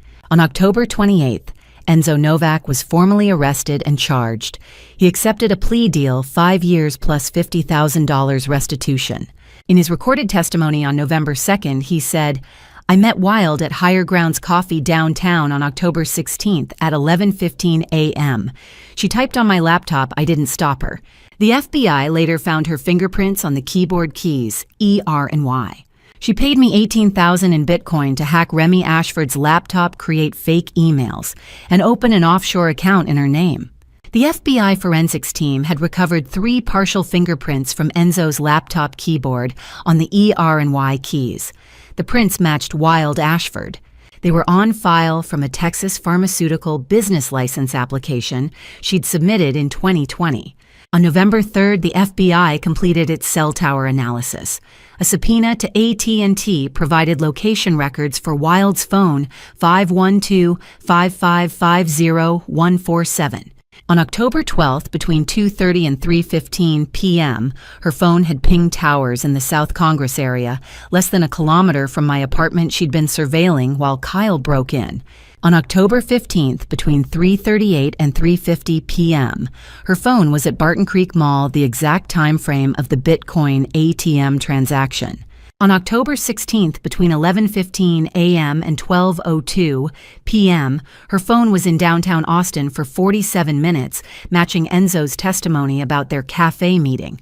On November 5th, FBI agents raided my parents' home in Westlake Hills. I wasn't there. Declan called me at 6 p.m. and told me to come to the field office. When I arrived, he laid out the evidence on a conference table. Sterling's laptop contained emails with Wild detailing referrals coded language for drug customers. Payment confirmations showed $127,000 in wire transfers from Wild's businesses over 18 months. Estelle's diary was worse. It contained a handwritten client list, 38 names, addresses, drug preferences, Xanax, Ambien, Phentermine. An entry dated October 18th read, "Wild says Remy is causing trouble. Need to help her deal with it. Sunday brunch plan." A text message from Estelle's phone to Wild sent October 18th at 9:15 p.m. read, "Mom will make sure Rebecca comes Sunday. You do what you need to." Both of my parents were arrested that afternoon, charged with conspiracy to distribute controlled substances, conspiracy to commit murder as accessories, and obstruction of justice. Bail was set at $250,000 each. Sterling posted his using home equity. Estelle posted hers using her retirement fund. They were released pending trial. I didn't cry when Declan told me. I just stared at the diary entry. Sunday brunch plan. My mother had known. She'd invited me to that brunch knowing Wild intended to kill me. On November 10th, my internal affairs investigation was officially closed. The FBI director issued a public statement. Special Agent Ashford was the victim of a sophisticated frame-up. Her record is spotless. She is reinstated immediately with full back pay. I went back to work on November 11th. My colleagues didn't know what to say to me. I didn't know what to say to them. On November 15th, a federal grand jury handed down a 14-count indictment against Wild Ashford. Attempted murder, 2 counts. Solicitation to commit murder. Conspiracy to commit murder. Drug trafficking. Conspiracy to distribute. Wire fraud. Identity theft. Obstruction of justice, 2 counts. Money laundering. Assault. Witness tampering. The final 2 counts related to organized crime sentencing enhancements. If convicted on all counts, she faced life in federal prison. That evening, I received a call from Holden Crane, the federal prosecutor assigned to the case.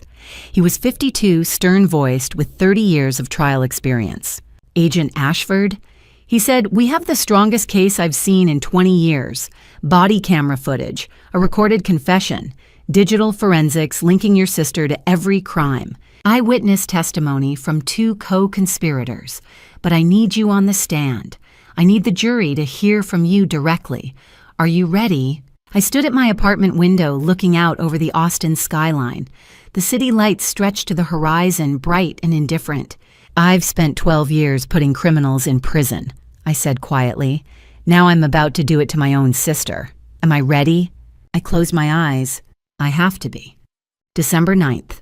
I walked into the federal courthouse at 8 in the morning, passed through the metal detector, took the elevator to the 5th floor. Courtroom 503. I'd testified in dozens of trials, but this time the defendant was family.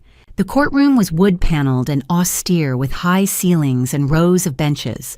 Judge Octavia Strand presided, 61 years old, a federal judge with 15 years on the bench and a reputation for fairness and severity. Jury selection had been completed the day before 12 jurors plus 4 alternates, 8 women and 4 men ages, ranging from 28 to 67. Wilde sat at the defense table beside Geneva Locke wearing a navy suit and pearls. Her expression was blank. She didn't look at me. At 9:30, Holden Crane stood and delivered the prosecution's opening statement. "Ladies and gentlemen," he said, his voice measured and authoritative, "this case is about greed, betrayal, and attempted murder. The defendant, Wilde Ashford, ran a $12 million drug empire. When her sister, FB Special Agent Remy Ashford, discovered the truth, Wilde didn't confess. She didn't turn herself in. She tried to kill her sister. 3 times. You will hear evidence, body camera footage, witness testimony, digital forensics proving beyond a reasonable doubt that Wilde Ashford is guilty." Geneva Locke rose for the defense. "The prosecution will paint Wilde as a monster." She said, her tone sharp and confident. "But what you'll really see is a successful businesswoman targeted by an overzealous FBI agent who happens to be her sister. Remy Ashford, desperate to salvage her career after an internal affairs investigation fabricated evidence. The confession, you'll hear, was coerced, taken out of context. Wilde Ashford is innocent." I sat in the gallery, hands folded in my lap, and felt anger rise in my chest. But I kept my face composed. She was doing her job, but she was lying. On day 2, the prosecution called Kyle Brenner. He testified via video link from a federal prison wearing an orange jumpsuit, looking older and thinner than I remembered. "Mr. Brenner," Holden said, "did you cause the car crash involving Remy Ashford on October 12, 2025? "Yes," Kyle said. "Wilde Ashford hired me, paid me $25,000 in Bitcoin." "How did she contact you?" "Signal app. Username W Wellness. She sent me photos of Remy's car, her address, her daily route. Told me to make it look like a drunk driving accident." "Did you ever meet Wilde in person?" "Once. Midnight Cowboy Bar on East 6th Street, October 16th. She gave me $8,000 cash to plant drugs in Remy's apartment." Geneva cross-examined him aggressively. "Mr. Brenner, you're a convicted felon serving 15 years for attempted murder. You accepted a plea deal, testify against Wilde in exchange for a reduced sentence. Correct?" "Correct. So you have every reason to lie to say what the prosecutors want to save yourself." "I'm telling the truth." "You never saw Wilde's face clearly at the bar, did you?" "It was dark, crowded." "I saw her. I identified her in a photo lineup. It was her." On day 3, the prosecution called Enzo Novak, also via video. His testimony was similar. Wilde had hired him, paid him $18,000, met him at a coffee shop, typed on his laptop. Geneva cross-examined him the same way, attacking his credibility, suggesting misidentification. That afternoon, Agent Trevor Sutton took the stand. He walked the jury through the digital forensics, the Bitcoin blockchain analysis, the ATM security footage showing a woman in a black hoodie matching Wilde's height, the deleted Instagram story with a location tag matching the ATM within 15 meters. Geneva cross-examined him coolly. Agent Sutton, you can't definitively see the woman's face in the ATM footage, correct, but the Instagram post. So it could be anyone of similar height wearing a hoodie. The Instagram post, the location tag, and the timestamp all corroborate, just circumstantial. On day 4, the prosecution called me. I walked to the witness stand, raised my right hand, swore to tell the truth. I sat down and looked directly at Wilde. She stared back, her face unreadable. Holden Crane began his direct examination. For 45 minutes, I described everything, discovering the drug ring, confronting Wilde, the car crash, the hospital, the frame job, the brunch poisoning, the final poisoning attempt. Agent Ashford. Holden said, "Why did you agree to go to Wilde's apartment on October 20th, knowing she might try to poison you? Because it was the only way to get evidence," I said. "I wore a body camera. I had FBI backup 45 seconds away. I used medical prophylaxis. I controlled the risk. Were you afraid?" I paused. "Yes, but I was more afraid of her getting away with it." Holden turned to the judge. "Your Honor, I'd like to play the body camera footage." The lights dimmed. A screen descended. For 13 minutes, the courtroom was silent. The jury watched Wilde confess. They heard her say, $12 million. I gave her the oyster sauce, told her it was a premium new brand. 25 milligrams of pure shellfish protein. "I'm going to make you drink this." They watched her try to force the cup to my lips. They watched the FBI breach the door. 2 jurors cried. An older man in the back row shook his head in disgust. When the lights came back on, Geneva Locke stood for cross-examination. "Agent Ashford," she said, her voice hard, "you were under an internal affairs investigation for corruption at the time of this so-called confession, correct?" "Yes, but I was later exonerated. But at that time you were desperate. Your career was threatened. You admit you staged this meeting, wore a hidden camera, directed the entire script. I recorded evidence of attempted murder. Or did you entrap your sister, provoke her, record it, and then present it as evidence? Isn't it possible Wilde was speaking hypothetically, not confessing? She tried to force poison down my throat. That's not hypothetical. Or you staged that for the camera." I looked at Geneva, then at the jury. "I didn't stage anything. She tried to kill me." Geneva stared at me for a long moment, then sat down. No further questions. That afternoon, the prosecution rested. As I walked past the defense table, Wilde leaned forward and whispered just loud enough for me to hear, "Mom and Dad will never forgive you." I stopped, turned, looked directly at her. "They'll be joining you soon enough," I said quietly. Judge Strand glanced up but said nothing. I walked out of the courtroom and sat on a bench in the hallway, hands shaking. I'd told the truth. Now it was up to the jury. The defense rested on Friday, December 13th, 2025. Judge Octavia Strand delivered jury instructions Monday morning, December 16th at 9 a.m., her voice steady and precise as she explained the legal standards for each of the 14 counts. By 2:00 p.m., the jury filed into the deliberation room on the 6th floor and the waiting began.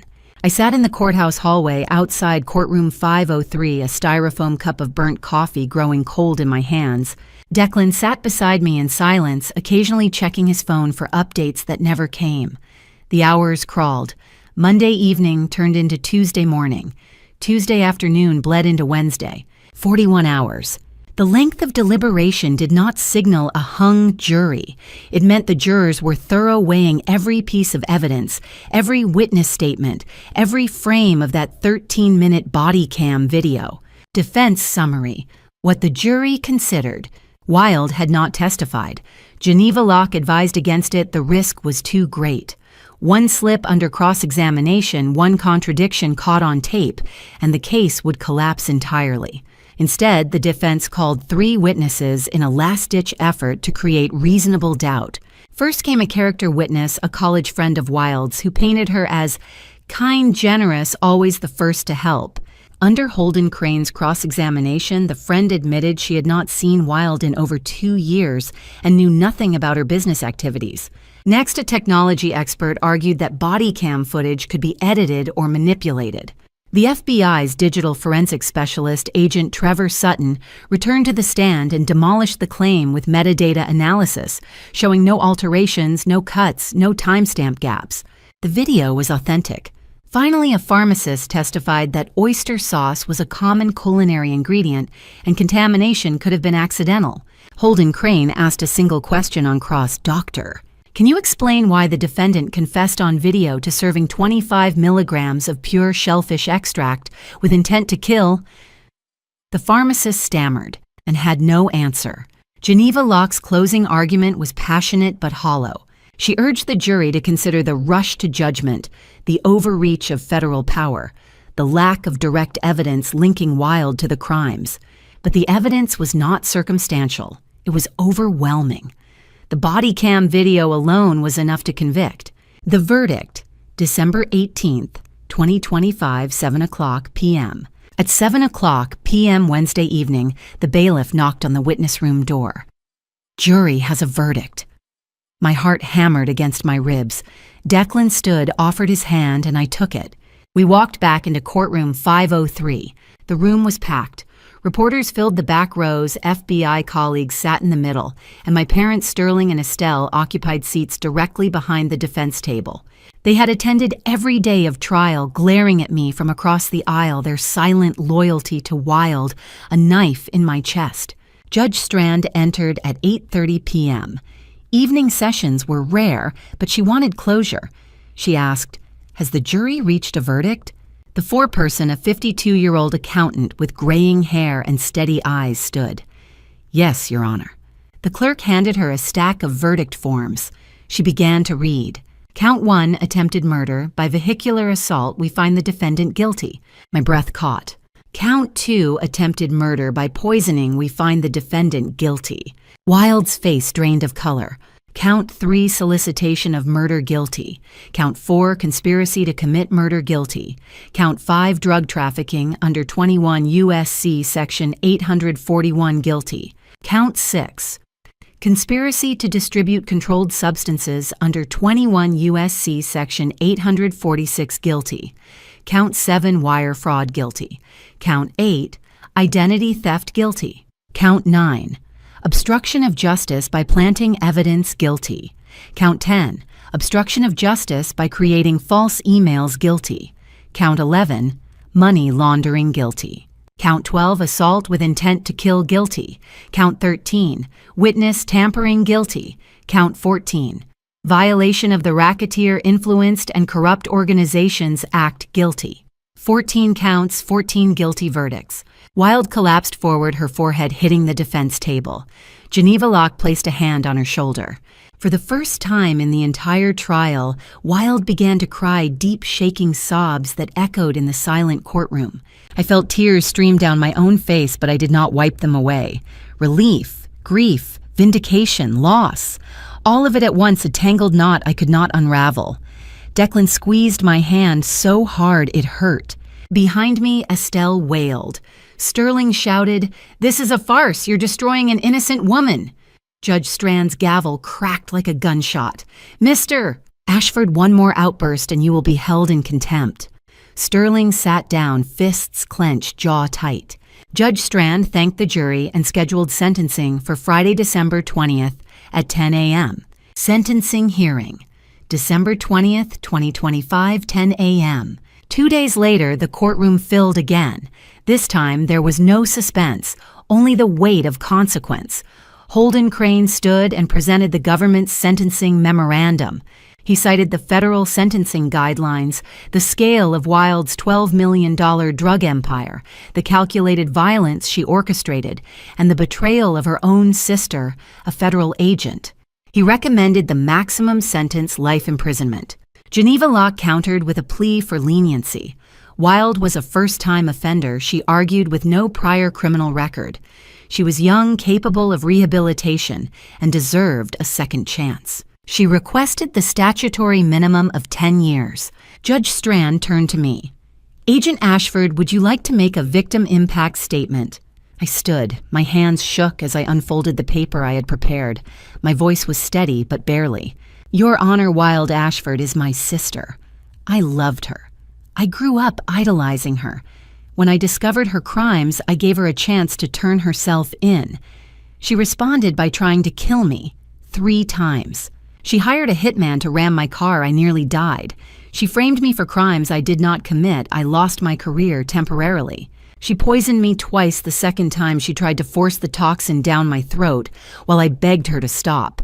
This was not a moment of weakness. This was calculated, cold-blooded, sustained attempted murder. She deserves the maximum sentence. I sat down. My father glared at me. My mother looked away. Judge Strand turned to Wilde. "Miss Ashford, do you wish to speak?" Wilde stood her orange jumpsuit, wrinkled her face puffy from crying. Her voice was hoarse. I'm sorry. I'm sorry to Remy, to my family, to everyone I hurt. I was terrified of losing everything. I made terrible, terrible choices. I don't expect forgiveness, but I am sorry." I did not believe her. It was too late. Judge Strand folded her hands. "Miss Ashford, you operated a sophisticated criminal organization that harmed hundreds of people. When your sister, a federal agent, discovered your crimes, you showed no remorse. You attempted to murder her. You have demonstrated no empathy, no compassion, no humanity. You are a danger to society." She read the sentence aloud. Count 1, 10 years. Count 2, 15 years, enhanced for use of a lethal poison. Count 5, 20 years base level for a $12 million drug network. Counts 3, 4, and 6 through 14. Concurrent. Total 30 years in federal prison with no eligibility for parole for the first 25 years. Additionally, the court orders forfeiture of $12 million in assets, a criminal fine of $500,000, lifetime supervised release, and restitution of $2,800,000 to victims. Wilde's knees buckled. The marshals steadied her. She turned to look at me one last time, her lips moving silently. I read them. "I hate you." I mouthed back, "I know." Aftermath. Outside the courthouse, Holden Crane approached me. "Your parents' trial is January 20th, 2026. We'll need you to testify again." I nodded. "I'll be there." Reporters swarmed. "Agent Ashford." "How do you feel?" I ignored them and climbed into Declan's car. He drove me home in silence. Halfway there, he asked, "Do you think you did the right thing?" I stared out the window at the Austin skyline, the winter sun pale and distant. "I saved my life. I stopped a criminal. That's always right." I paused. "But winning doesn't feel like I thought it would. It feels like losing everything." Declan said nothing. There was nothing left to say. The week after the trial, I slept for 3 days straight. When I finally woke, the world looked different, quieter, emptier, but also clearer. December 21st, 2025, Saturday. I opened my eyes in my South Congress apartment for the first time in weeks without the weight of court obligations. My phone showed 142 messages, reporters, FBI, colleagues, strangers calling me a hero. I deleted them all without reading. One message stood out from Declan. "Late breakfast, Lady Bird Lake Cafe, 10 a.m. At the Lakeside Cafe, the December sun was warm, 65 degrees. Declan sat at an outdoor table with 2 coffees waiting. We sat in silence for 5 minutes. "How are you?" he asked. I watched kayakers glide across the water. "I don't know. I sent my sister to prison. My parents hate me, but I'm alive. Is that enough?" "More than enough," Declan said. "You chose truth over family." He leaned forward. "FBI Director Morrison called yesterday. They want to promote you. Director of Forensic Toxicology at Quantico. GS-15, 145,000, overseeing 47 toxicologists nationwide." I sat back, stunned. "I need time to think." "Take a week," he said, "but you deserve this." December 22nd, 2025, Sunday. I flew to Washington and met FBI Director Catherine Morrison at the Hoover Building. She was 58, sharp-eyed, the first female FBI director. "Agent Ashford, your courage has been exemplary," she said. "We're offering you Director of Forensic Toxicology at Quantico. You'll lead a national team shape policy train the next generation. You've earned this." "I appreciate the offer," and I said, "but I need time." She nodded. "Take a week, but don't let trauma define you." I flew back to Austin, her words echoing. December 23rd, 2025, Monday. I walked the Lady Bird Lake Trail for the first time since the car crash. 7 miles, my ribs finally healed. Leaving Austin meant leaving memories both good and bad. A fresh start. But it also meant leaving Declan. By the time I reached my car, I still had no answer. December 24th, 2025, Christmas Eve. A package arrived, no return address. Inside was a card from my parents. Remy, we will not be participating in any future holidays with you. You destroyed this family. Wild is our daughter, and we will support her appeal. Do not contact us again. Mom and Dad. I read it twice. Then I cried, not from grief, but from release. I didn't destroy this family, I whispered. I exposed it. December 25th, 2025, Christmas Day. I spent Christmas alone for the first time. I cooked spaghetti carbonara and watched an old film. At 8 p.m., my doorbell rang. Declan stood holding a bottle of wine and homemade pumpkin pie. I figured you might be alone. My daughter's with her grandparents in Dallas. I smiled the first genuine smile in weeks. Come in. We ate pie, drank wine, talked for 4 hours. We didn't talk about the trial. We talked about books, places we wanted to visit, childhood dreams we'd forgotten. At midnight, Declan stood to leave. If I take the promotion, if I move to Quantico, will I still see you? I asked. He turned back. Do you want to? Yes. Then we'll figure it out. Austin to Quantico is 3 hours. I can do long distance if you can. I stepped forward and kissed him, brief, tentative, but real. He kissed me back. When he left, I stood in the doorway, smiling. Maybe I didn't lose everything. December 27th, 2025, Friday. I called Director Morrison. I accept. When do I start? January 6, 2026. Welcome to Leadership Agent Ashford. December 28th, 2025, Saturday. I began packing. The moving crew would arrive January 3rd. I found an old photo album, pictures of Wild and me as children. One photo showed us at 8 and 3 building a sandcastle on Galveston Beach. Wild's face was bright with laughter. I stared at it for 10 minutes. Then I closed the album and placed it in a box marked Donate. That girl is gone. Maybe she never existed. December 29th, 2025, Sunday. A reporter from the Austin American-Statesman emailed asking for an interview about Wild's drug network. I replied, my testimony is in the public record. That's all I have to say. December 30th, 2025, Monday. I drove to FCI Bastrop, 30 miles east of Austin, where Wild was held before transfer. I requested visitation. She consented out of curiosity. At 3 p.m., I sat separated from her by glass, speaking through phones. Wild looked different. No makeup, hair in a ponytail, dark circles under her eyes. Why are you here? Maybe to get closure. I'm appealing. Geneva says we have grounds entrapment, prosecutorial misconduct. You won't win. Her jaw tightened. You destroyed me to be a hero. No, to stop you from killing me. I wasn't going to... She stopped, realizing she was about to incriminate herself. Silence stretched. Do Mom and Dad visit you? No. They sent a letter telling me not to contact them. Wild smiled bitterly. They visit me every week. Bring magazine snacks. They're remortgaging the house for my appeal, so I guess I win. I stood. You're serving 30 years, Wild. That's not winning. At least I still have a family. I paused at the door. No, you have enablers. I have freedom. I hung up and walked out without looking back. December 30th, 2025 to 6 p.m. Back at my apartment, I opened a blank notebook and wrote, Today I visited Wild in prison. I thought I'd feel sadness, anger, guilt. But all I felt was relief. Relief that it's over. Relief that I'm alive. Relief that I chose truth. Tomorrow I start packing for Quantico. A new job, a new city, maybe a new relationship. I don't know what happens next, but for the first time, I'm not afraid. I stood on my third-floor balcony looking down at South Congress. The December night was cool, 58 degrees, Austin lights glittering like scattered stars. I thought about the past 10 weeks, the car crash, the poison, the trial. 12 years analyzing death, never imagining I'd come so close.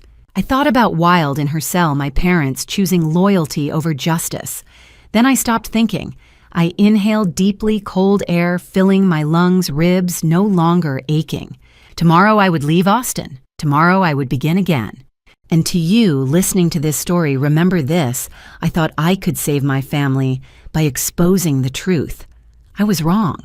Sometimes the people closest to you are the ones most capable of destroying you. Family betrayal doesn't announce itself. It hides behind Sunday dinners and polite smiles until you're standing alone wondering when love turned to poison. If there's a lesson here, it's this: trust God first, not blood. I prayed for wisdom before I confronted Wild, and God gave me clarity, but I ignored the warning signs because I wanted to believe my family was worth saving. Don't make my mistake. When God shows you someone's true character, believe him the first time. Family revenge might feel justified, but it hollows you out. I didn't seek revenge, I sought justice. There's a difference. God gave me the strength to choose truth over comfort, evidence over denial. Without him, I would have stayed silent and died. Here's what I know now: family betrayal and family revenge are two sides of the same poison. One destroys you from the outside, the other destroys you from within. I chose a third path: survival through truth. It cost me everything familiar, but it gave me freedom. God walked with me through that fire. He'll walk with you through yours. My advice: don't wait until you're drinking poison to set boundaries. Don't sacrifice yourself on the altar of family loyalty. And don't ever ignore what God is trying to tell you. If this story moved you, I'd love to hear your thoughts in the comments. Have you ever faced family betrayal? How did you survive? Please share this video with someone who needs to hear it. And subscribe to this channel for more true crime stories that remind us why truth always matters. Thank you for staying with me until the end. And a word of caution: the stories ahead contain some fictionalized elements created for educational purposes. If you'd prefer not to continue, feel free to exit now and choose content that better suits you.